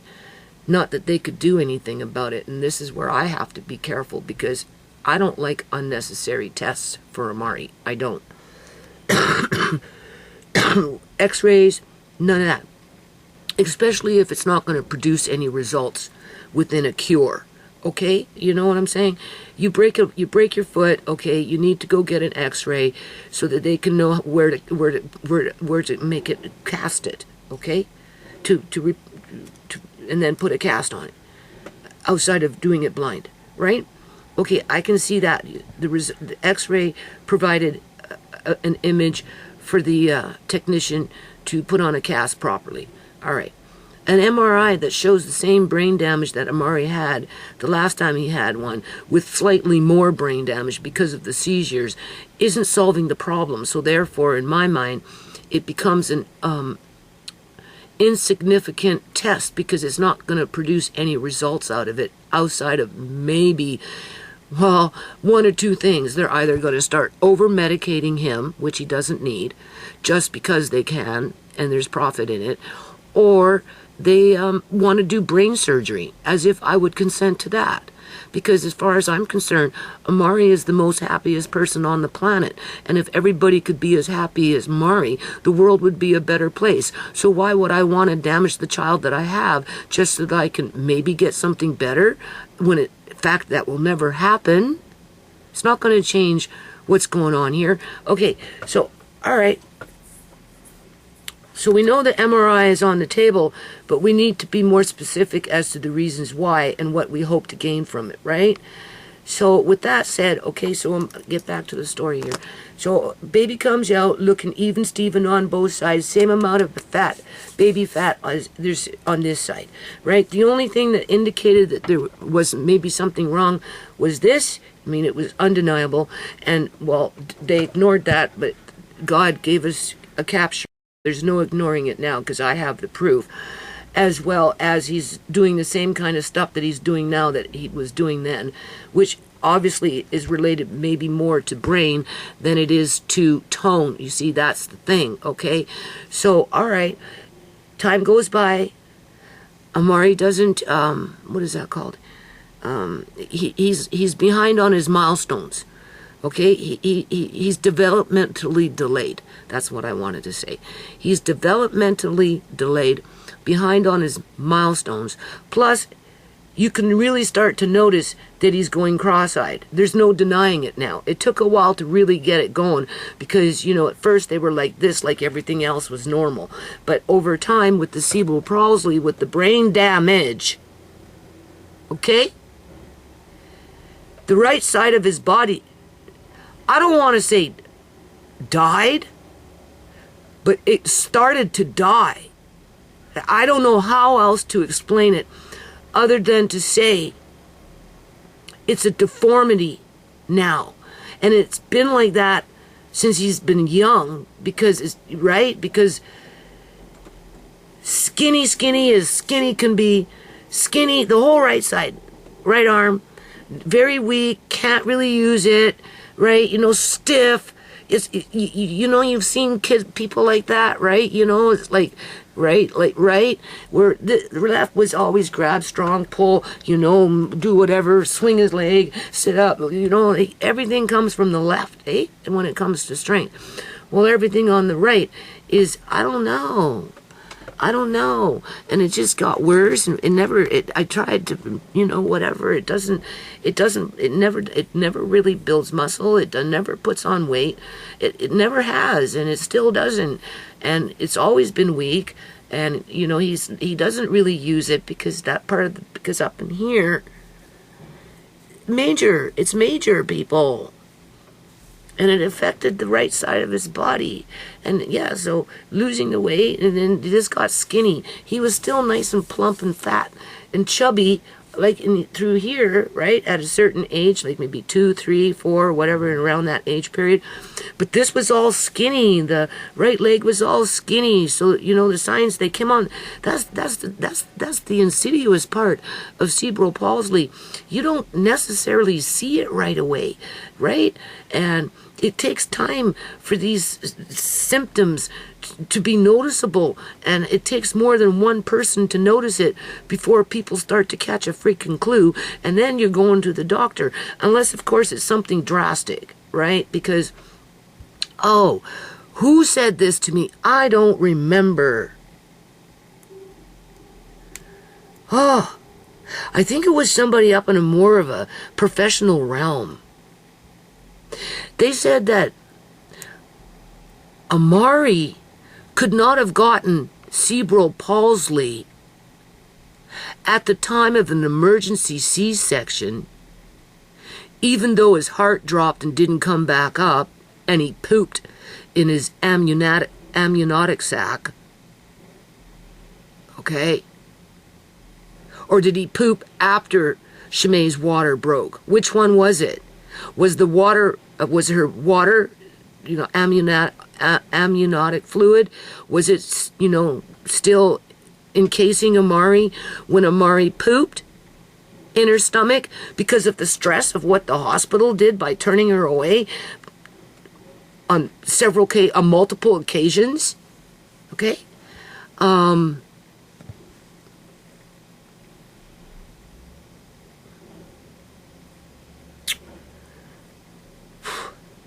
And because when he had the C-section, he wasn't passed out. This is what this person said. I don't remember who it is. I'm so stressed out with it. Because I've been talking to people on the phone. Maybe booking appointments, and, you know, I'm asking questions, right? Talking about the MRI. Maybe that's what it was. I don't know. Oh, I'm so stressed out. Oh, shoot. Lapse in time here. They said, oh, he didn't get cerebral palsy at the time of his birth because he didn't pass out. I said, that's not how it works. And now it's my son. Prove it to me. You prove it! So now I have to prove that cerebral palsy can happen when everybody knows through the birthing process due to lack of oxygen.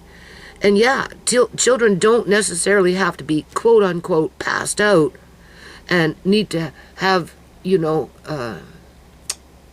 resuscitation and, you know, all that other stuff to get them to start moving around, in order to say that's, you know, the only way they can get cerebral palsy.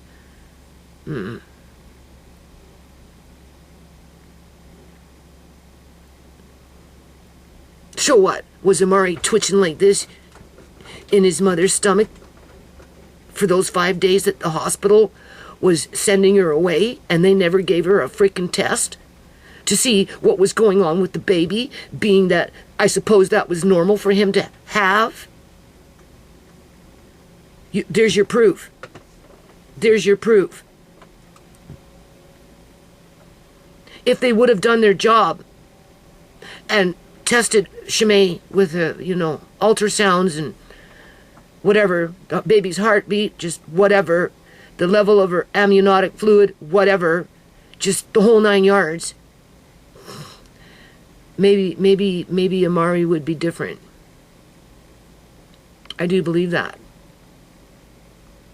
Maybe they would have done a C-section sooner versus at the last minute and then blame the mother because she didn't want to have one. That's fucked up. That's the kind of shit that I'm sorry, boo-boo up. That's the kind of boo-boo stuff I'm up against. Yeah. Boo-boo, and don't forget the Ian in there. So, okay. So now he's going on 8, right? At this side, once the cerebral, just as his eyes were starting to cross, the weight on the right side of the body was disappearing. Okay. They blame it on not exercising, not, like, if you got skinny, like he's got the skinny leg or what, or if you have low bone density, it could very well result from because you don't walk, right? By building in muscles and tendons and just the whole 9 yards, right? You need that physical whatever in order to be able to establish good bone health, good muscles, good, so on and so on. So anyway, that's what they blame it on. When I think a lot of it just there's because it's proven that, and I have to prove this too. Yeah, sure. When certain parts of the brain that are damaged and just not working correctly, whatever they controlled in terms of how they distribute nutrients throughout the body and yada yada yada.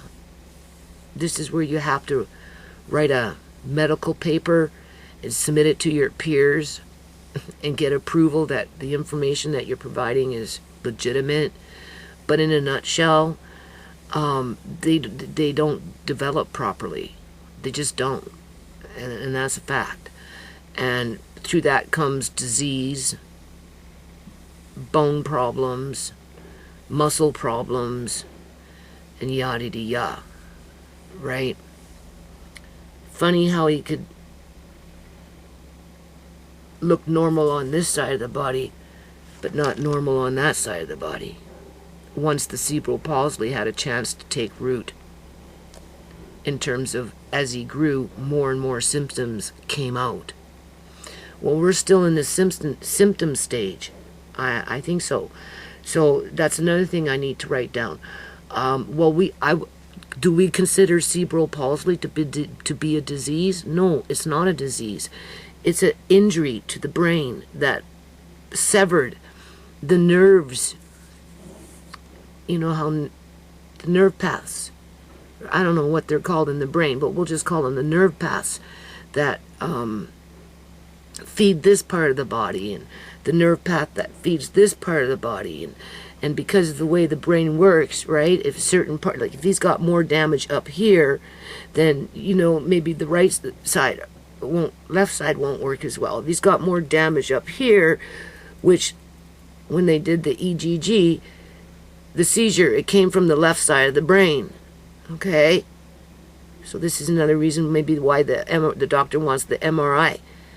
But I need to write down a few things for him to consider because maybe he needs to look at something in a specific area. I'm just saying. Not that we can do anything about it, but at least we have a better understanding of maybe the future. See it as a crystal ball, right? Versus as, oh my God, it's just another I don't want to say useless test, but it's another test that they say it's safe, but okay, gotta stay focused.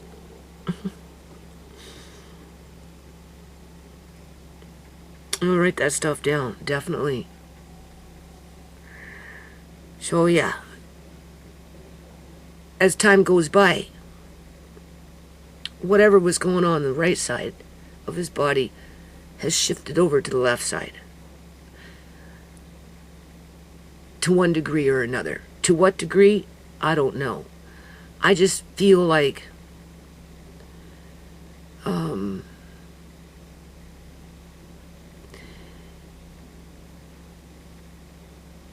okay, like, I don't know what they could possibly do outside of what I'm doing when it comes to trying to build in body mass, healthy muscles, as you're running a race that you can't win. You can't win it because their bodies burn so much energy so fast. That's one enemy against you when you're trying to fatten them up. But if you got the brain battling against you, like it battled against the right side of his body as soon as, cerebral palsy had, like, because the brain, is shriveling up? Is it over a period of time? It's going to shrivel up. It's not, right? It only grows for so long, and then it maintains itself for so long, and then it starts to die by losing all the neurons and just everything that goes else on in your brain. Okay, for not everybody, but for a lot of people, right? So, I just gotta stay focused and say what I gotta say. So, it cuts off the nerves in the brain so that, there's maybe just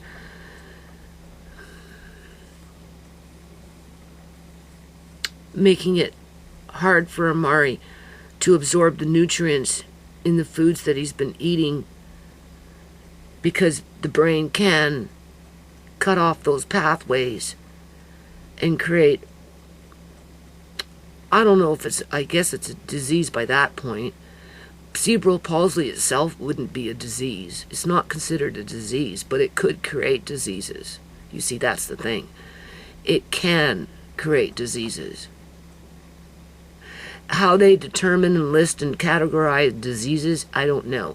But again, I'm going to write this stuff down, and I'm really going to get this doctor to educate me on this subject, because I've been suspicious about what's been going on with Amari's mind when it comes to, well, if it happened on the right side, now it's on the left side, right? And he's like getting more, and he's doing this.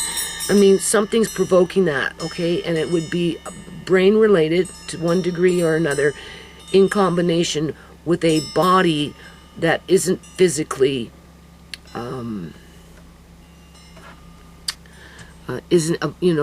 his body isn't physically I want to get the right word, I don't know what to say.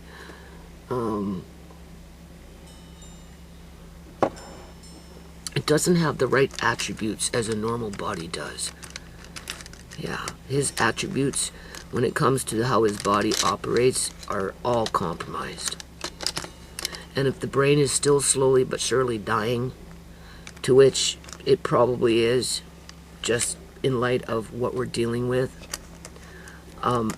and this is where you're looking into the crystal ball, to which, if that's the case, it will get worse, so you might as well prepare for it now if you can. And just go with the flow and try and give them the best quality of life that you can, to which that's what I'm trying to do with the food, because I'm battling something here. And anyway, when that doctor told me that Amari gained 8 pounds within a 1-month period, the only thing that I can contribute it to, honest to God, was giving him meat 2 times, chicken, turkey, whatever, 2 times a day, on top of everything else. So, that tells me something. And that's why I'm kind of putting him more onto a carnivorous diet, with a balance of other food groups. That is my focus, Tamika Johnson. You can go be your little part-time freaking wannabe, what is that, porn star? And go chase that bag.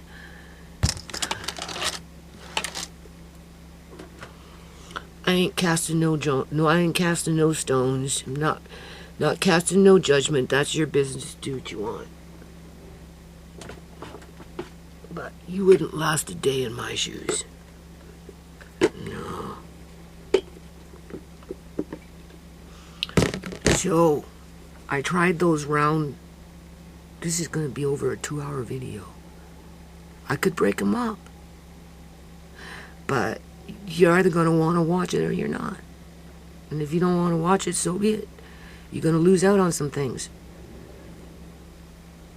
You don't even have to watch it, just listen to it.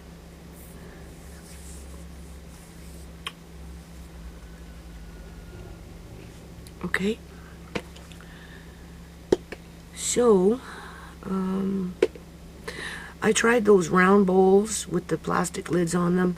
They're okay, but they're getting lost in the fridge, and you know, I'm grinding up and the thing gets buried, and then we don't know when it was, and I have to throw it out, or just, you know, they're good for one main meal because it's one open round bowl, but it's, you know, it's because if you wanted, you have to bring out 3 separate bowls, put them in another bowl, portions, and so long story short, I decided to try this. I got 4, right? I got 4, so I'm lucky that I have 4, but I want more because I have to have that crystal ball and think in advance, right? And I figured 4 at a time in terms of you make enough food to fill up 4 of these for Amari.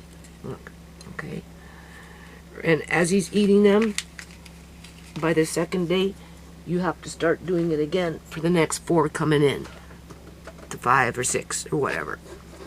I figure if I'm not going to worry about it right now. I got to go out soon, and when I get there, I'm going to go to a different Canadian Tire, and I'm going to see if I can find 4 more of these. It's worth my investment. I don't necessarily like the lids, but that's okay. I can deal with it. Even if the lid broke, I like what's going on inside here.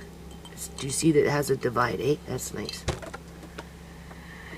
It measures out to about 2.4 cups in terms of food. And it wants you to be creative. You know, how am I going to make nice food in here for Amari? Right? Obviously, this is where most of the meat will be. Right? And ground it up into whatever, you know, lentils and vegetables and wheats and barleys and, yeah, or rice, right? And on this side, you can have yogurt with a dessert or something, or maybe a little salad that, of course, would have to be pureed, so depending on the type of salad, right? These are great. Yeah. And with that, I am going to definitely make 4 at a time.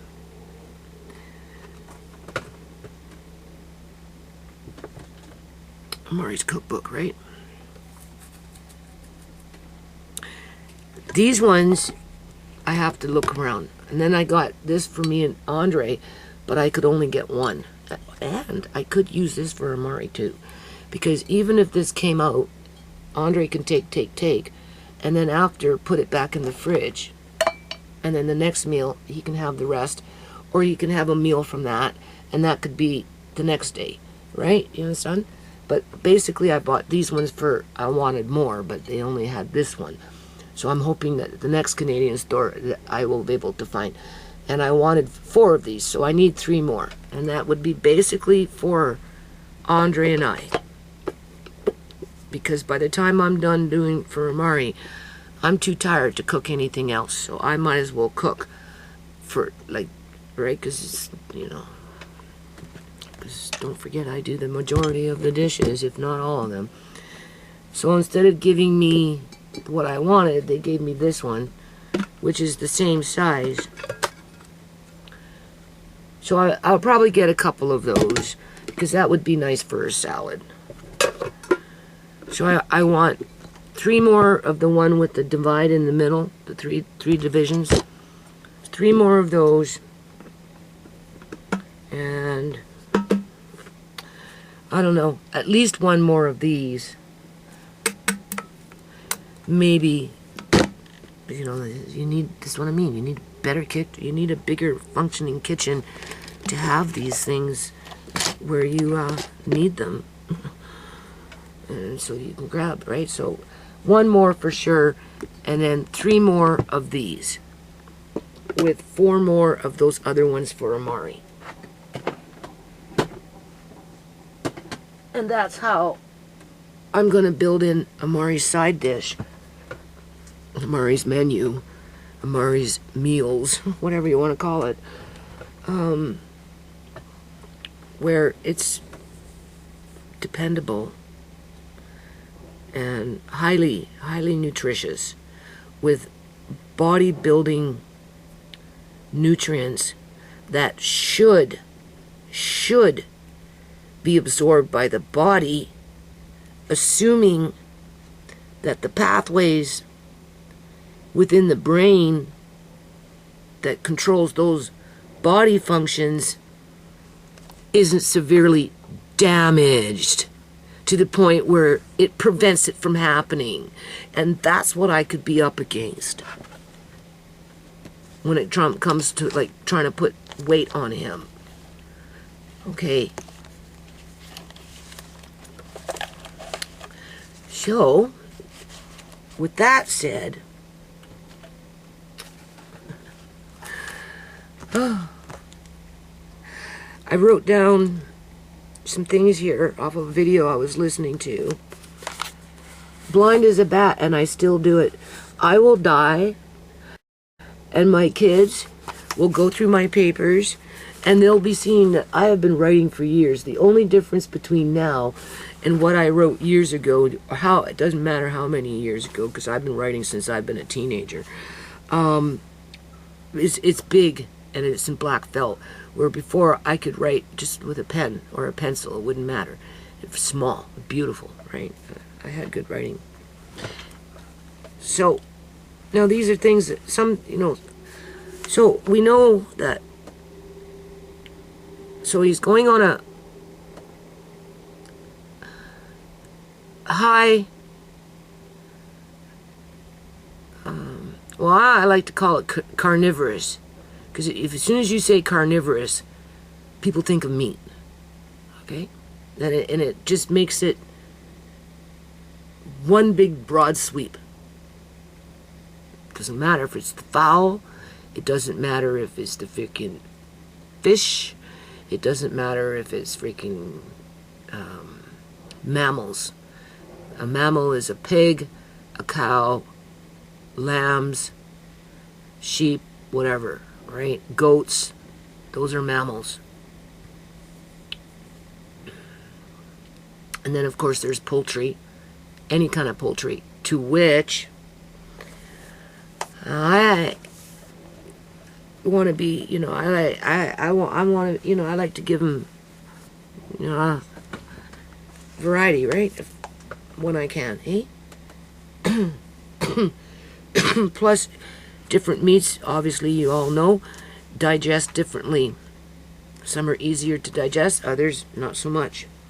Plus, you get different nutrients within different meats, within different amounts of that nutrient in terms of the value amount, right? Right? Okay, so I just wrote down, like, sardines. I mentioned it in this video, assuming that I keep them together, which I probably will. No point in doing a part 1 and a part 2. Just upload the whole thing and do what you want.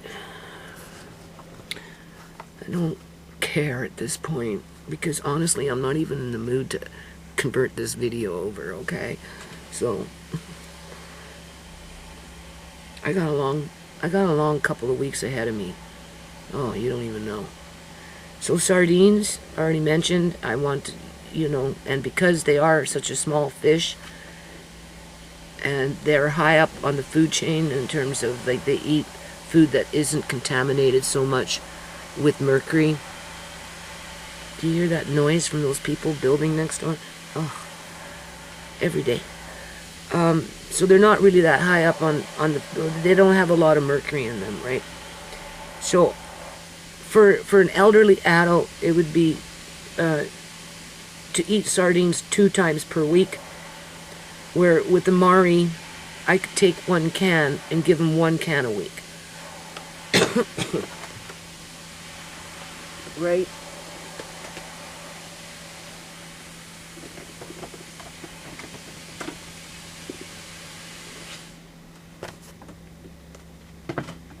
with Amari, I can give him 1 can a week of sardines. So if I have 8 of these, currently I got 4.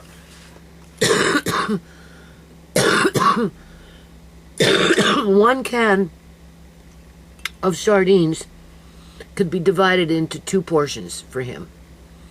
Now, whether he eats the 2 portions in one day, or whether he eats the 1 portion one day and then the second portion the next day, it doesn't matter. He's getting his 1 can a week. And that's just sardines, among everything else that he's getting, right? And of course I have to think about that. Right? And then, so I figure once a week I'm going to try and, because sardines help with bone density, to which he's pretty skinny, okay?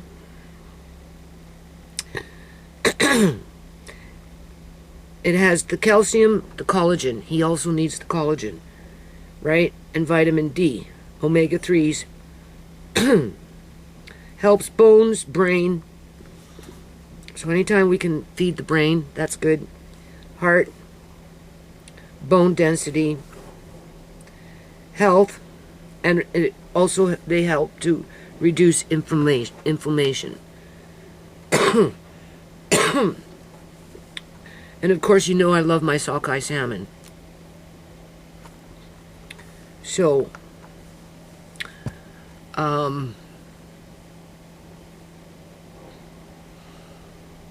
if I could give Amari a sockeye salmon, or a pink salmon, or, you know, a mackerel even for that matter,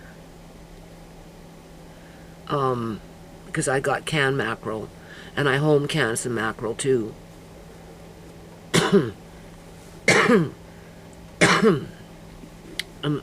A can of salmon is 2 servings, at least, for him, right? Or 3, well, more like 3. Break it up into 3.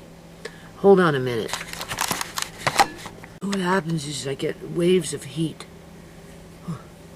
and then my histamines start going, and I'm tired. You know, I already had 1 coffee.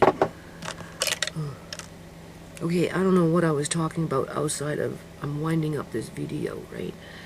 To say that, I suppose if you've gotten this far into the video and you're still watching, I know it can take me some time to spit it out, you know, in terms of what I'm trying to say, or maybe what I say, or I get distracted because I come into a light bulb moment where I'm thinking about something that maybe I was thinking about internally, but wasn't really consciously thinking about it. But as soon as I start talking about it, it came out, you know, in regards to what could be affecting Amari's weight gain outside of not giving him enough food. Because that's, you know, that's why they, or you're giving him food, but you're not giving him the right kind of food. Or in the right amount when it comes to calories. You see? There you go again. I knew I should have got some water. Hold on. Okay, so I'm back. Now I'm drinking water. Finish what I was talking about here. Alright, so I don't know. I'm going to add as a animal or a fish. Well, the fish I'm going to resign mostly to sardines and sockeye salmon, mostly. And then I just bought some halibut steaks, right? Halibut is very, very expensive, so it's not anything that I would rely on as a staple for Amari, but he's definitely going to have some when I fry that up, saute it or whatever I'm going to do with it, right? Cans of mackerel, I can, you know, once in a while flip it up and use a mackerel. I can't say I've done anything with mackerel. I buy it as food prep in case of an emergency, but it isn't anything that I draw on, although I'm going to work on that.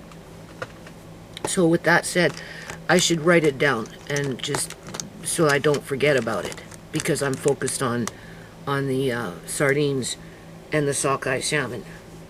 And of course, here we go again with the glasses. What works, what doesn't work. Yeah. And then I go into the kitchen under those LED lights and my eyes just go, wow! I can't see anything. I feel like I'm in a snowy winter wonderland with a big fog. I'm just gonna hyphen in salmon and mackerel. And then of course you got your other fish, soles, black cod, blue cod. There's all kinds, right? But definitely sardines, because you have to remember too, you know, not everybody, and you know, like, if I could just sit and talk about nothing about if I could just sit, oh God, if I could just sit and talk nothing but about Amari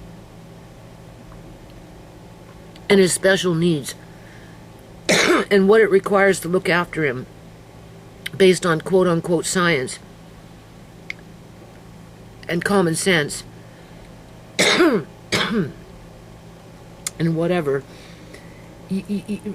maybe people would stick around long enough to learn the things that I talk about. But because I end up veering off here and veering off there and rattle on about this and rattle on about that, you know, it comes in choppy, right? And so people leave because, you know, people are looking for one particular or two particular things when they watch videos. So it doesn't matter. What I'm doing here is I'm leaving a trail of crumbs. Yeah, for the next caregiver to Amari to say that maybe that person won't can home canned goods because they don't want to, because it takes too much time. It creates work. It takes up space. It can get expensive with the first several years of investment when you're buying jars, right? And even then, you never stop buying jars to one degree or another. I thought I was done buying jars, but I'm not. I've just bought a whole bunch of jars. Anyway, you know what I'm saying. That's why sardines. Like if I was to write Amari's cookbook, you know, that little series, I'd put, for convenience purposes, canned sardines, right? Compared to home canned. Now my nose is running. Go figure. Andre said he's catching a cold. He's starting to get green boogers. The weather broke. It's been broken for the last few days, and it's been raining and whatever, and the tap water tastes like crap. But besides that point, I mean, obviously there's value behind canning your own food, right? Not only can you be selective what you put in the jar and you have total 100% control of it, you also get to, you know, prepare it the way you want it, and you can enrich it, you know, like if you can chicken and just straight up chicken versus doing it raw pack and putting it in a jar. Why not half cook it with deep rich chicken broth that you already stewed in advance? And you know, and if you half cook or cook the chicken, I'd do half cook, right? No more than just slightly cooked, right? And then put that in the jar with the deep rich chicken broth from bones that you stewed on the stove for 28 to 48 hours. I'm just saying. And then poured that in as a broth so that your water level on your canning jars is nice and high versus low in the jar because you didn't do anything but raw pack. You know, you can increase the nutrient value and the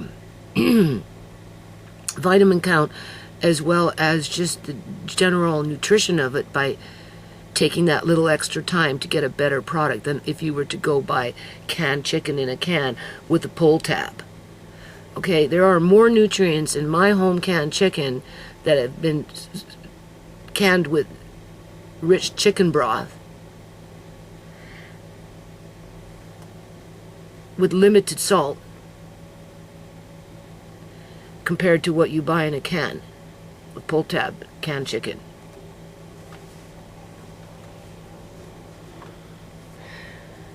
But I think you have to be a special kind of person to want to can food. I think with me doing what I've been doing all these years, and just with some of the responses that I get from stupid people, that, you know, I don't know, like, I suppose for them it works, and they have no fear of the future, right? You know, they're the young and the brave. Or even if they're older, maybe I don't know what motivates them. I just know that I think canning, the way I do it, is well worth the investment, short term and long term. And you get a better product, and you get more selection. You really do. Okay, to which, now that we talked about the fish, we already know, I'm going to now stock up. I almost bought it today, but I'm going to wait because I've got the blueberries to do first. We're going to talk about the blueberries in a minute. But yeah, I'm definitely going to buy some lamb. Now I have lamb. Don't ask me where it is. It's around. It should be, but I don't want to go looking for it at this point. So when I'm ready, I'm just going to cut to the chase. And I'm going to buy myself some lamb. And duck. At the same time, I already got it planned out in my head. Yeah. And I'm going to make it very rich and nutritional.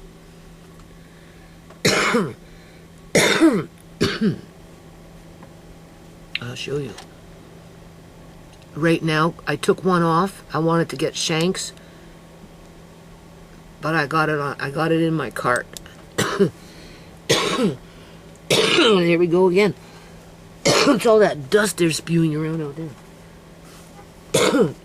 I'll show you.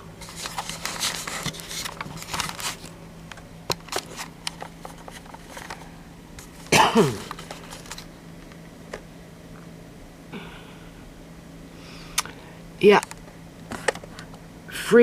That would be free from antibiotics, right? Where are we? Okay. Short cut leg, Australian lamb. What's the price? Oops, $52.81. You see that, right?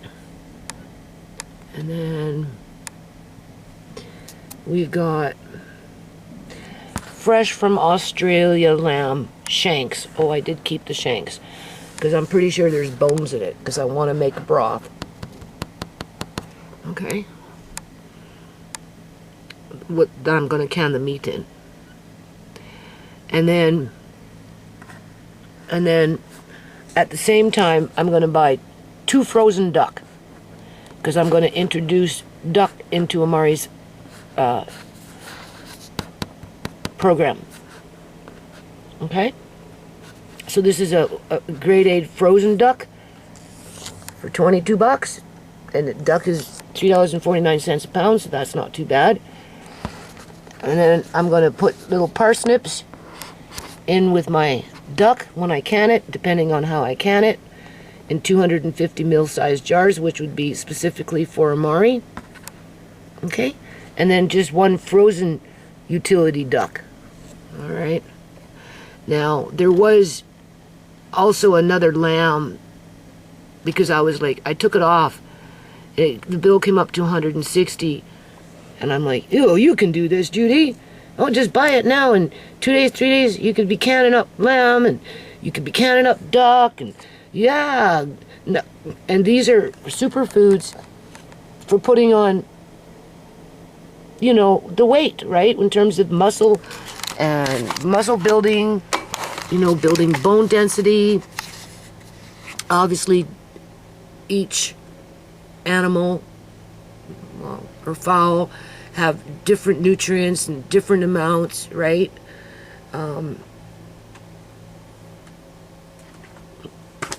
Let's just go through it. lamb. So I'm going to order it. I just might not order it for a week or two. A week or two.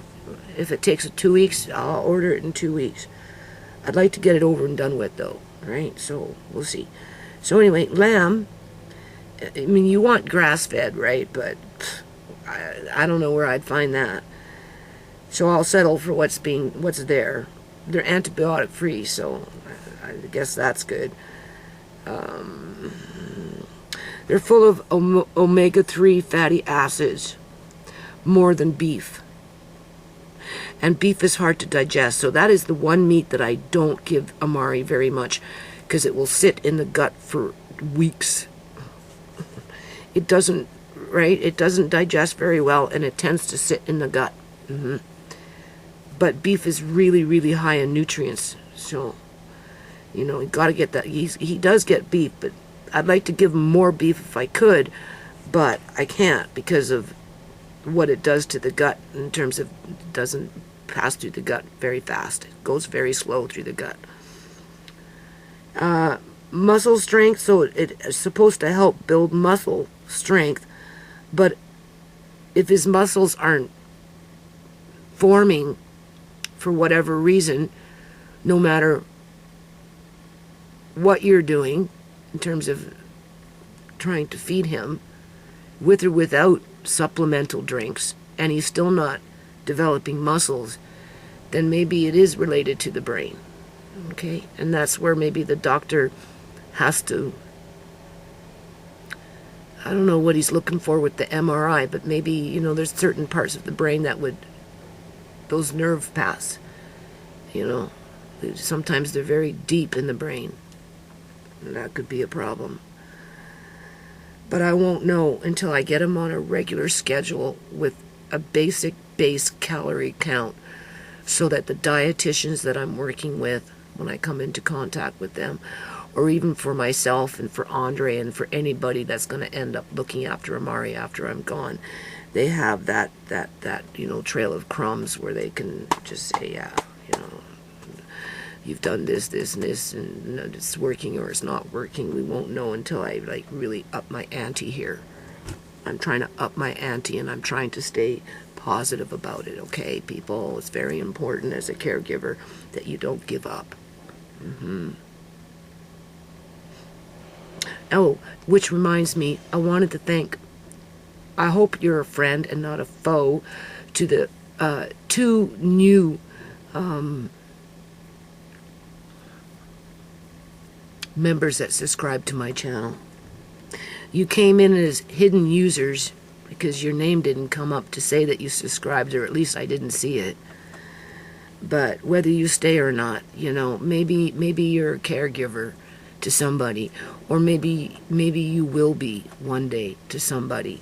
So, you know, if anything, if you're still watching this video and you're listening to me talk about this stuff, just the way I say it is, put it in the back of your mind. And if you ever find yourself in a situation like mine, and you know, you end up scrambling, trying to figure it out by yourself, as people are throwing on expectations onto your shoulders to produce something that, like an Amazon, you know, a knight in shining armor, a king that is as strong as an ox and can conquer the world, because that's what those expectations begin to feel like when you got one medical team saying do this and this and this and this is what we want to see as a result, another one saying do this and this and this, and you know, and then come back because we want to see the result, and so on. And so you got all these different pressure valves. It's not just one pressure valve, you've got them all over the place.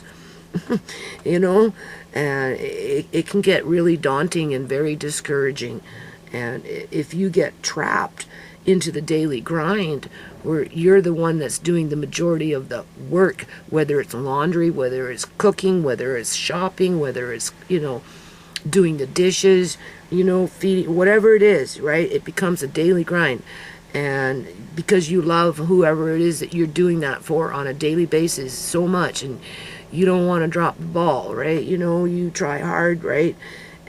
But after a while, it starts to wear you down, you know, and it takes away a lot of things from your life. It really does.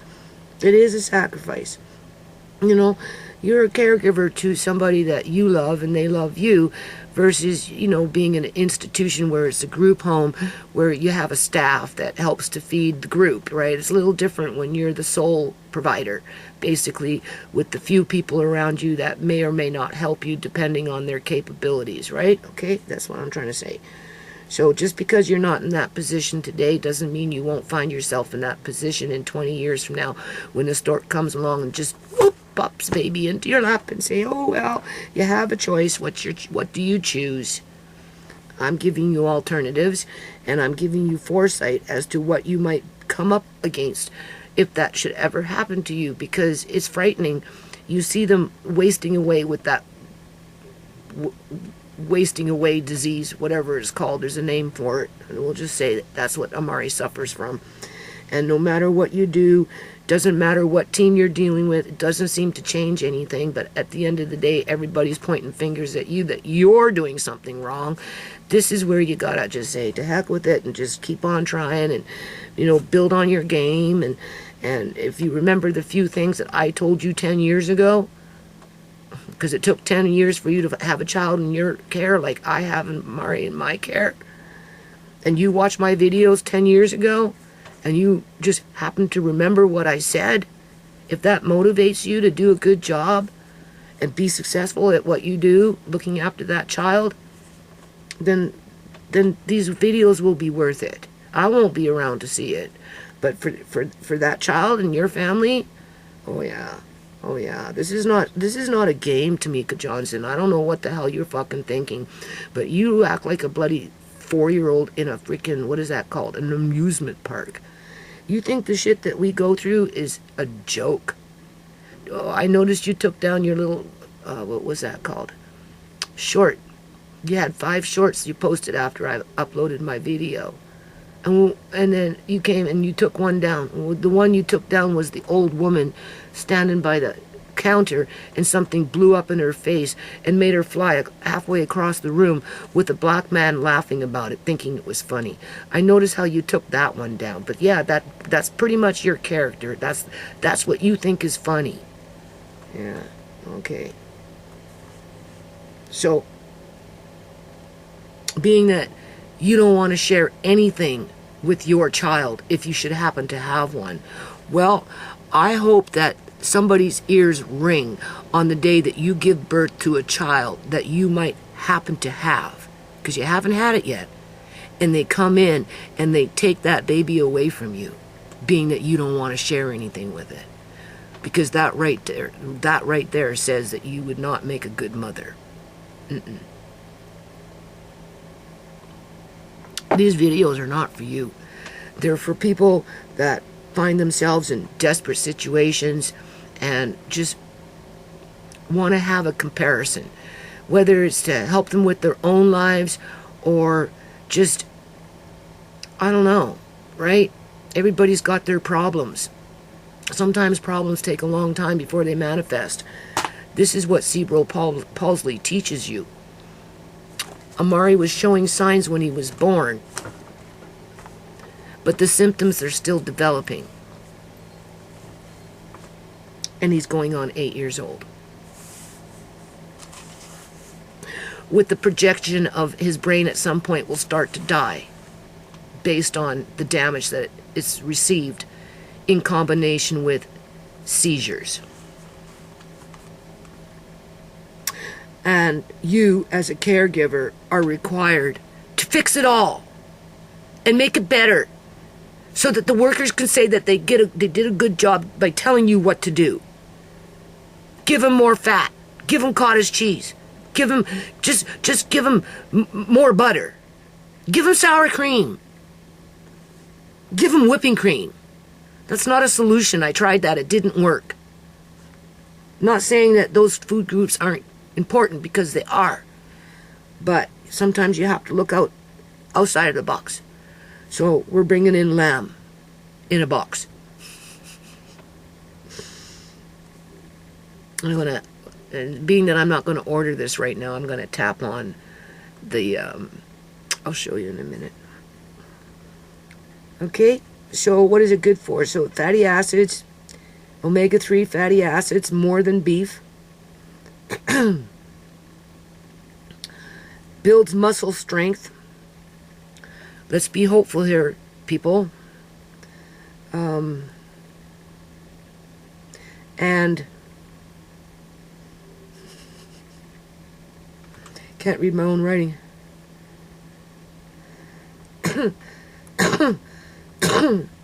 Anyway, it reduces inflammation. It cushions the joints.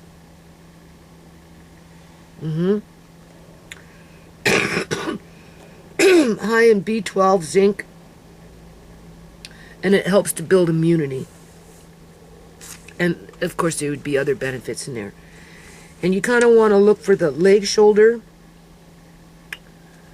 And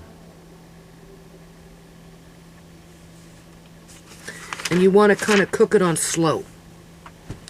And being that I'm going to can mine, I'd only half cook it, because it will cook in the pressure canner at 75 minutes, 250 size gram jars. Yeah. So lamb is going to become a staple. I don't care how much it costs, because I don't mind sharing with my grandkids. That's my duty.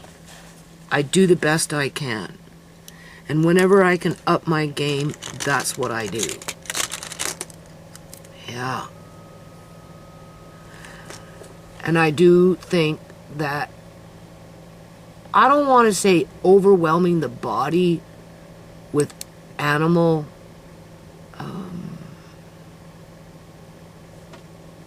protein tricks the body tricks the body into gaining weight, where maybe the mind can't do it because those neuron paths have been severed with the brain damage. That could very well be very deep down, which would require maybe a special kind of freaking, what do you call that, MRI? One of those MRIs where you have to use a contrast, which could have some side effects, but it also can show the doctor different things that he wouldn't normally see with just a normal MRI. Okay? Yeah.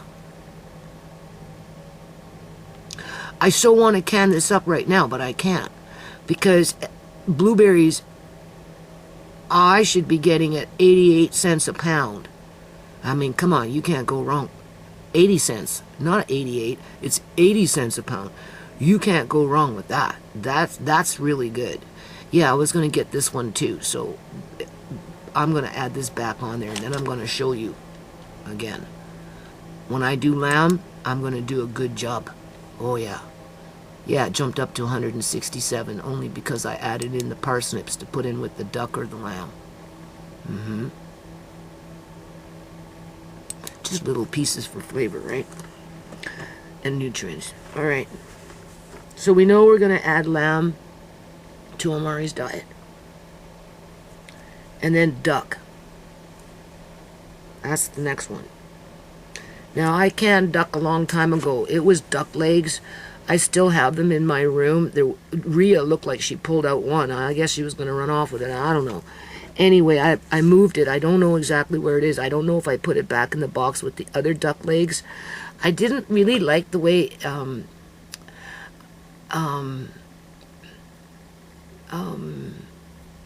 the meat swelled. It seemed like it swelled in the jar, and there wasn't much liquid as there was quote-unquote meat, because I guess duck absorbs water. Okay, if you can chicken, listen to this one, all right? If you can chicken, like white meat, the breast, you are not going to get very much water in your jar, because the chicken itself absorbs the liquid. Yeah. Duck, I don't know. I think it kind of absorbs the liquid, because I had liquid in those jars when I can, unless it turned to gelatin. I won't know. Anyway, I'm going to hunt around in the next couple of 2-3 days, and I'm going to look for a jar of duck, even if I have to get into the other box and get one out. And we're going to open it up, and we're going to cook it for 10 minutes. I'll show you how, right? And then we're going to do a taste test, and then we're going to decide what we're going to do with it, okay? And then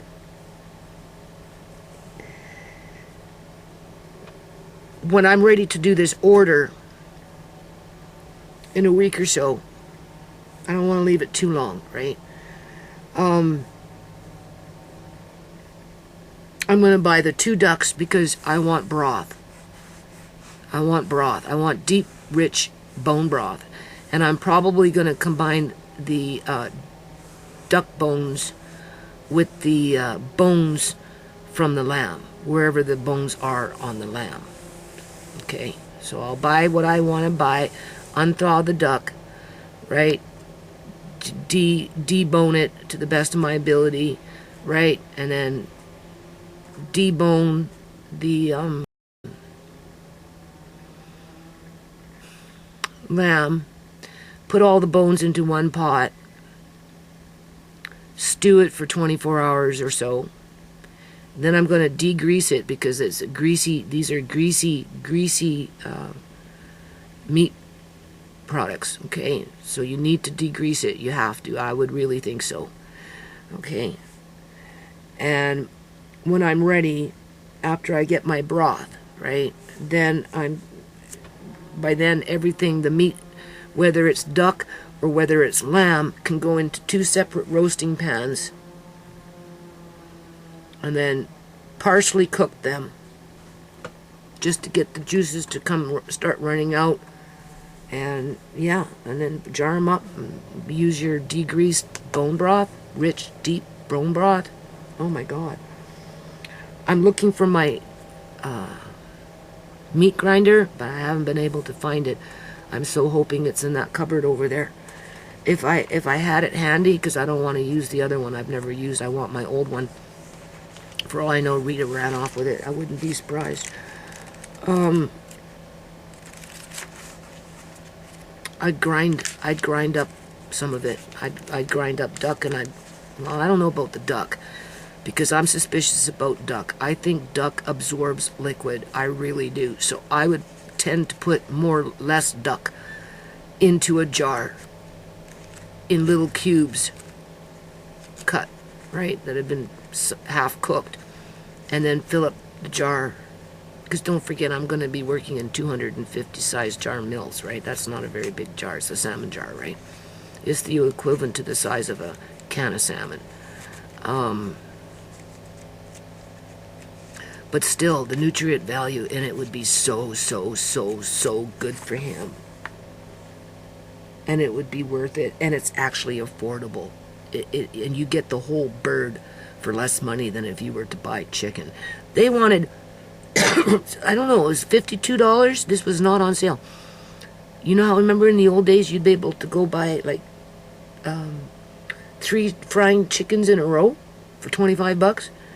It's like double the price now, like $52, $57 for 3 frying chickens, not on sale. That's just too much.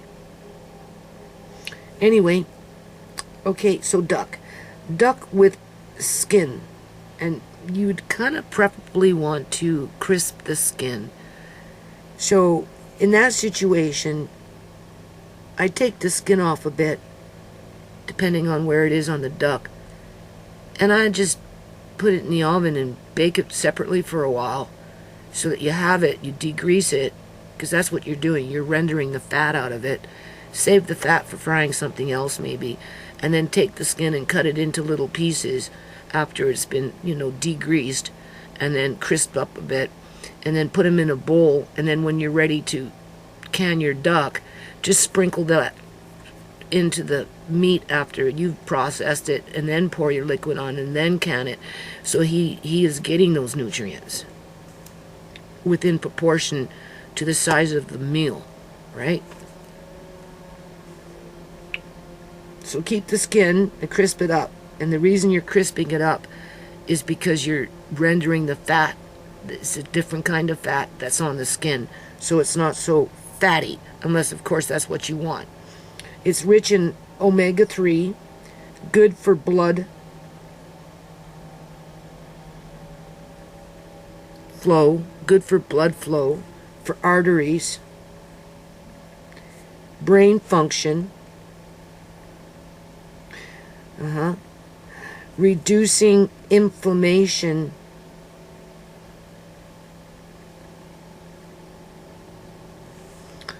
has, I don't know,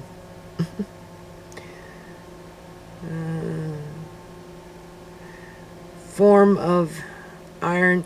It has an iron. It's a different type of iron that is the easiest type of iron for the body to absorb. It starts with an H. I don't know how to pronounce it. I didn't even write it down. But it has a different type of iron, because I guess there's different types of iron that's in our food. And the one that duck has is the one that's the easiest for the body to digest and to absorb, right? Through those neurons, those pathways within the brain, assuming that they're working correctly. Look for free-range duck. Well,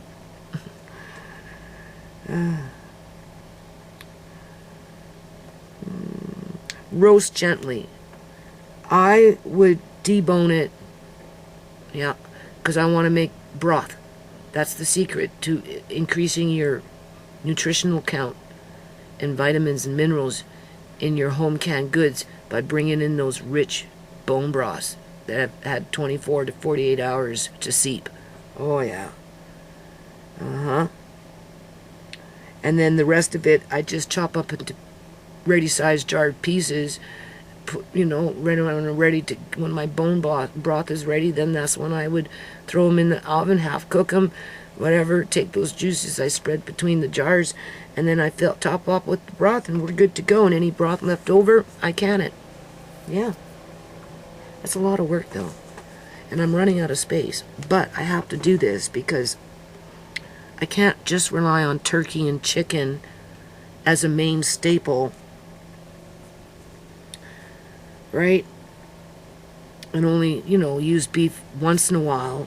I mean, pork is okay, but where a lot of your calories come from and nutrients is through the fats, the different layers of fats. It's not so much the meat as it is the fats.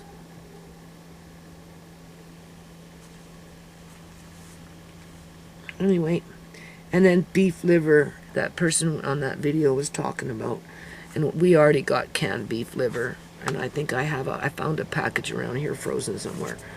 So okay, so that's what I'm going to do. And I already picked out what I want to start with. I added in, what is it called? This.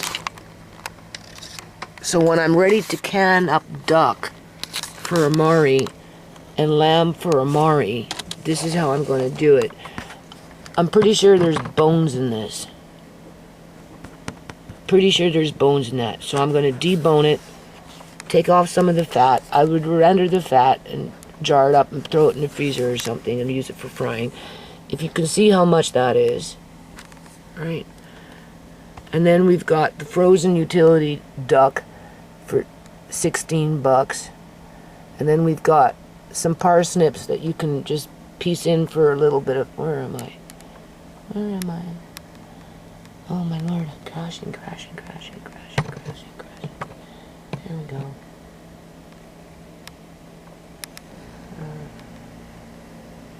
Yeah, that one's $47.32.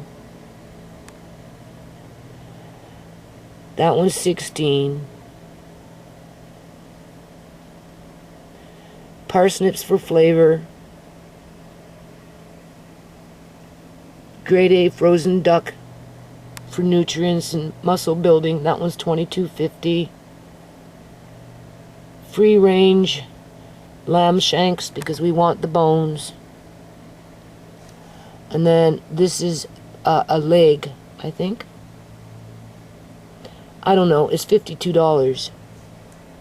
Anyway, a shoulder, short, cut leg. Yeah, it's a leg. So $52.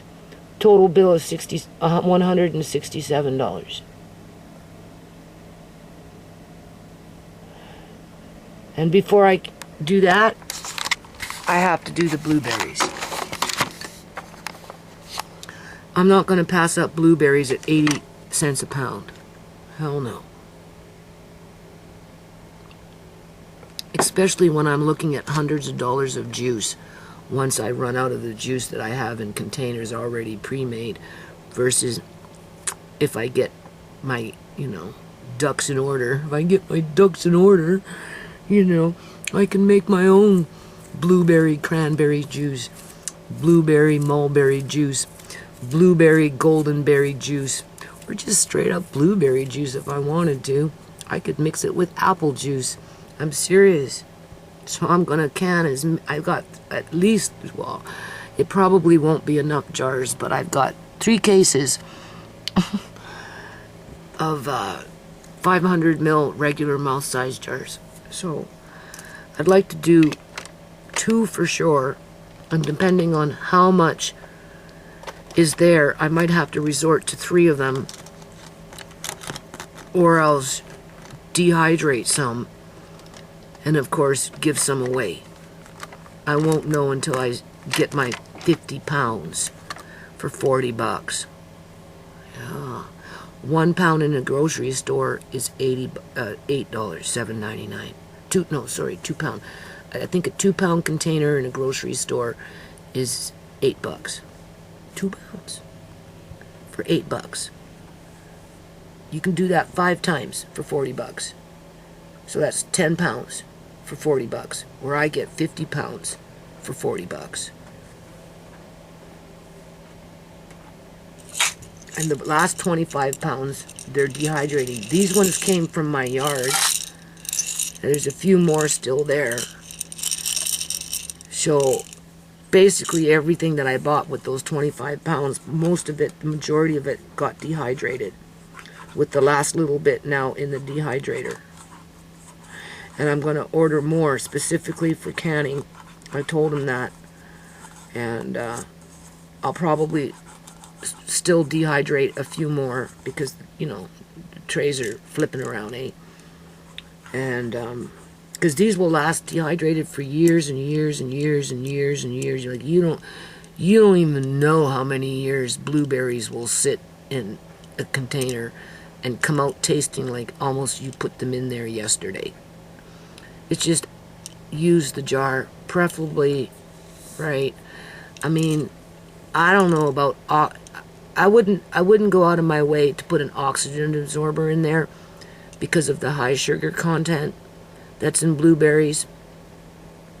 And sometimes when you think it's dehydrated, maybe not so much on the inside. I mean, it would probably be okay to put an oxygen absorber in there, but there's got to be at least a 10%. Like you need to have your product at least 90% dehydrated before you can use an oxygen absorber, because if you put it in where there's 75%, then you're creating an environment where botulism can live. You could put those decants in there that absorb moisture if you wanted to, and vacuum seal it after the fact if you chose to store it long term in a jar like this.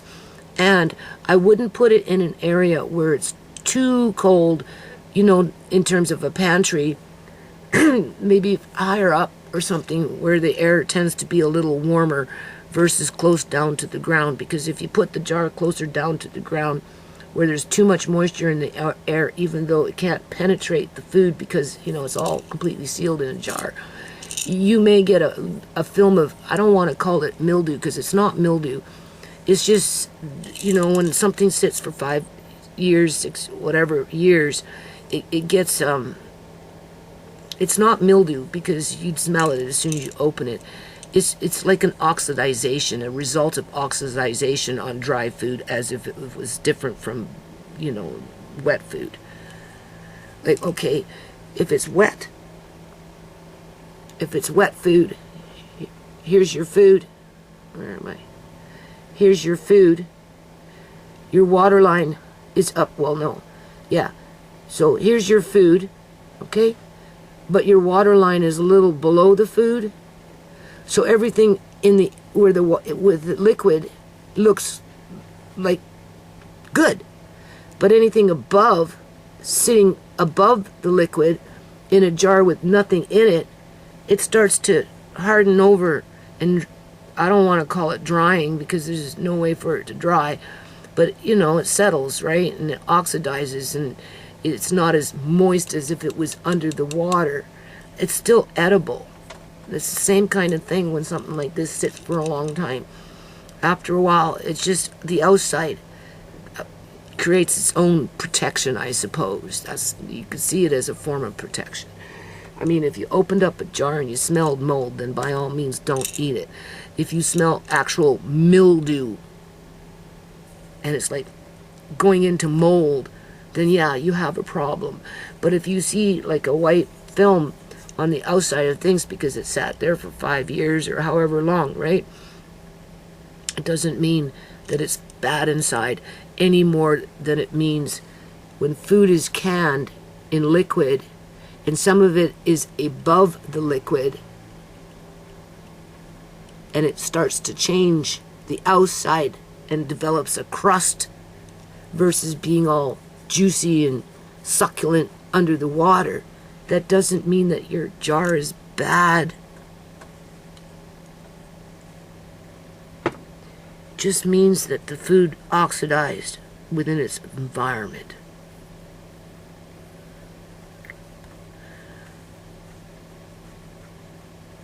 All right. So we got the blueberries coming. I don't want to do it, but I'm going to do it. I'm forcing myself to do it because it's the right thing to do. Not only do I get the pulp, I get the juice, I get the flexibility, I get the nutrients, I get the convenience, I get to save money. I just have to invest my time into it and then hunt around for some space to put the jars.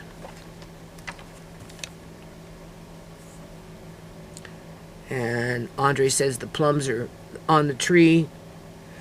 So these I like. I buy them from Walmart. They're really good. They're very, very tasty.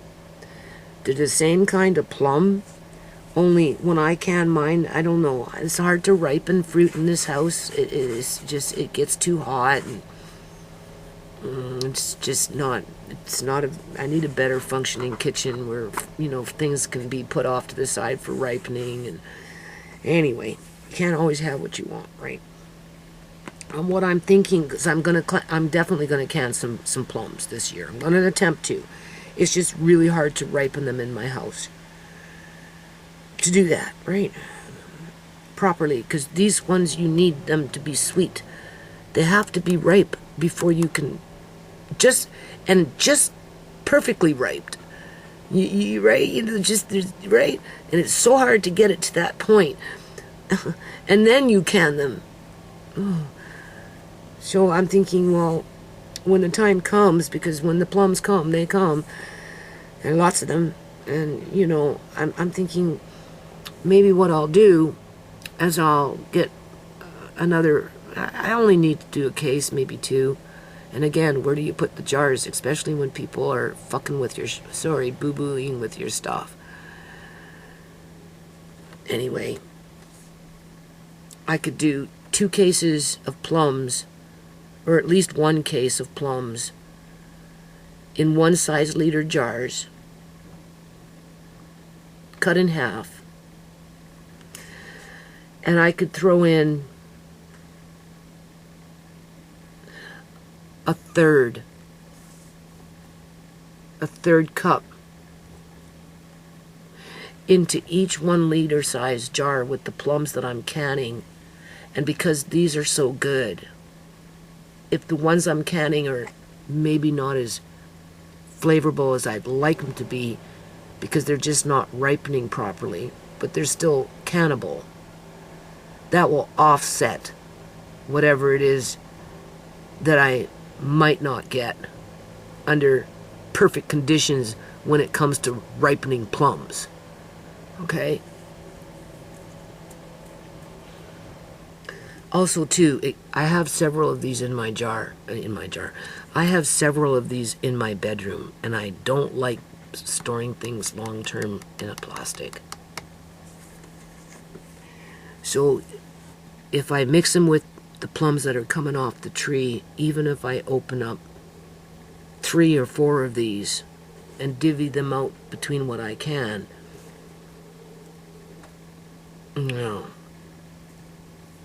that will be good, right? Get them out of the plastic.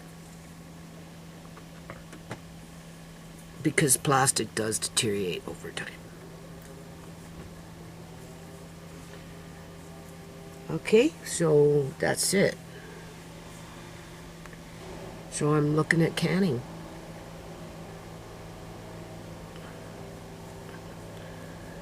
I don't know. And of course, meal planning.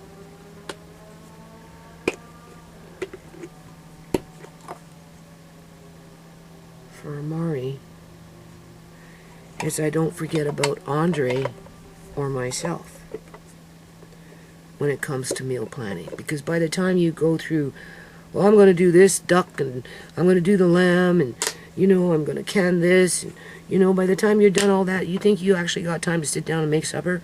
Like, come on. But some of this stuff, it will, like, I'm going to make little sandwiches. Like when I do sardines I'm going to end it on this note. When it's time to feed Amari his can of sardines, I'll try and do 1 can a week. And then salmon. And salmon, I don't know if it will be once. It depends. It depends, right? But I should really... Oh, they said 2 times a week. But that's for an adult body. That's not for a child body. And I open up 1 can. That's 2 meals for Amari. So I could do 1 can of sardines, store-bought for convenience, and then some other fish. Leave it open outside of tuna, trying to avoid tuna, right? Once in a blue moon maybe, but preferably salmon, because it's, again, a fish that's smaller, swims, eats a different kind of, it eats other things that don't bring in mercury into its body. I could do that. Mackerels are small. I bought fresh mackerels, and they're actually a small fish too. They're like a little, they're small. They're not. I thought mackerel was big, but it's not. It's small. So maybe we'll open up a can of mackerel in the next week or 2, and so I'm looking for duck. I'm gonna bring out the mackerel, a can of mackerel, like just store-bought mackerel. I did can a couple of jars, but I haven't done anything with them yet. And we're gonna experiment. And when I do that, I'm gonna try and make these what do they call them? Finger sandwiches or something? Those little square thing. They're appetizers, right? with the fish. Only I'm gonna put little chopped up, minced up jalapenos into Andre's, with maybe some celery in that sandwich. And maybe he'll eat it then.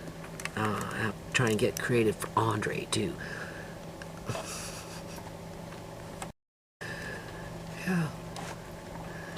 Okay.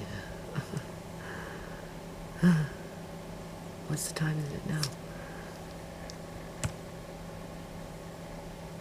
Oh my God, it's 10 o'clock. And I have to do laundry. I'm still moving things around. So no regrets buying those sardines, and I did. I got all 40 cans. I'm almost tempted, to be honest with you, to buy another 40 more. Now that I know, but I've got lots of sardines around the house, so I'm like, calm down, Judy. Just all right. Plan for the duck and the lamb. Yeah.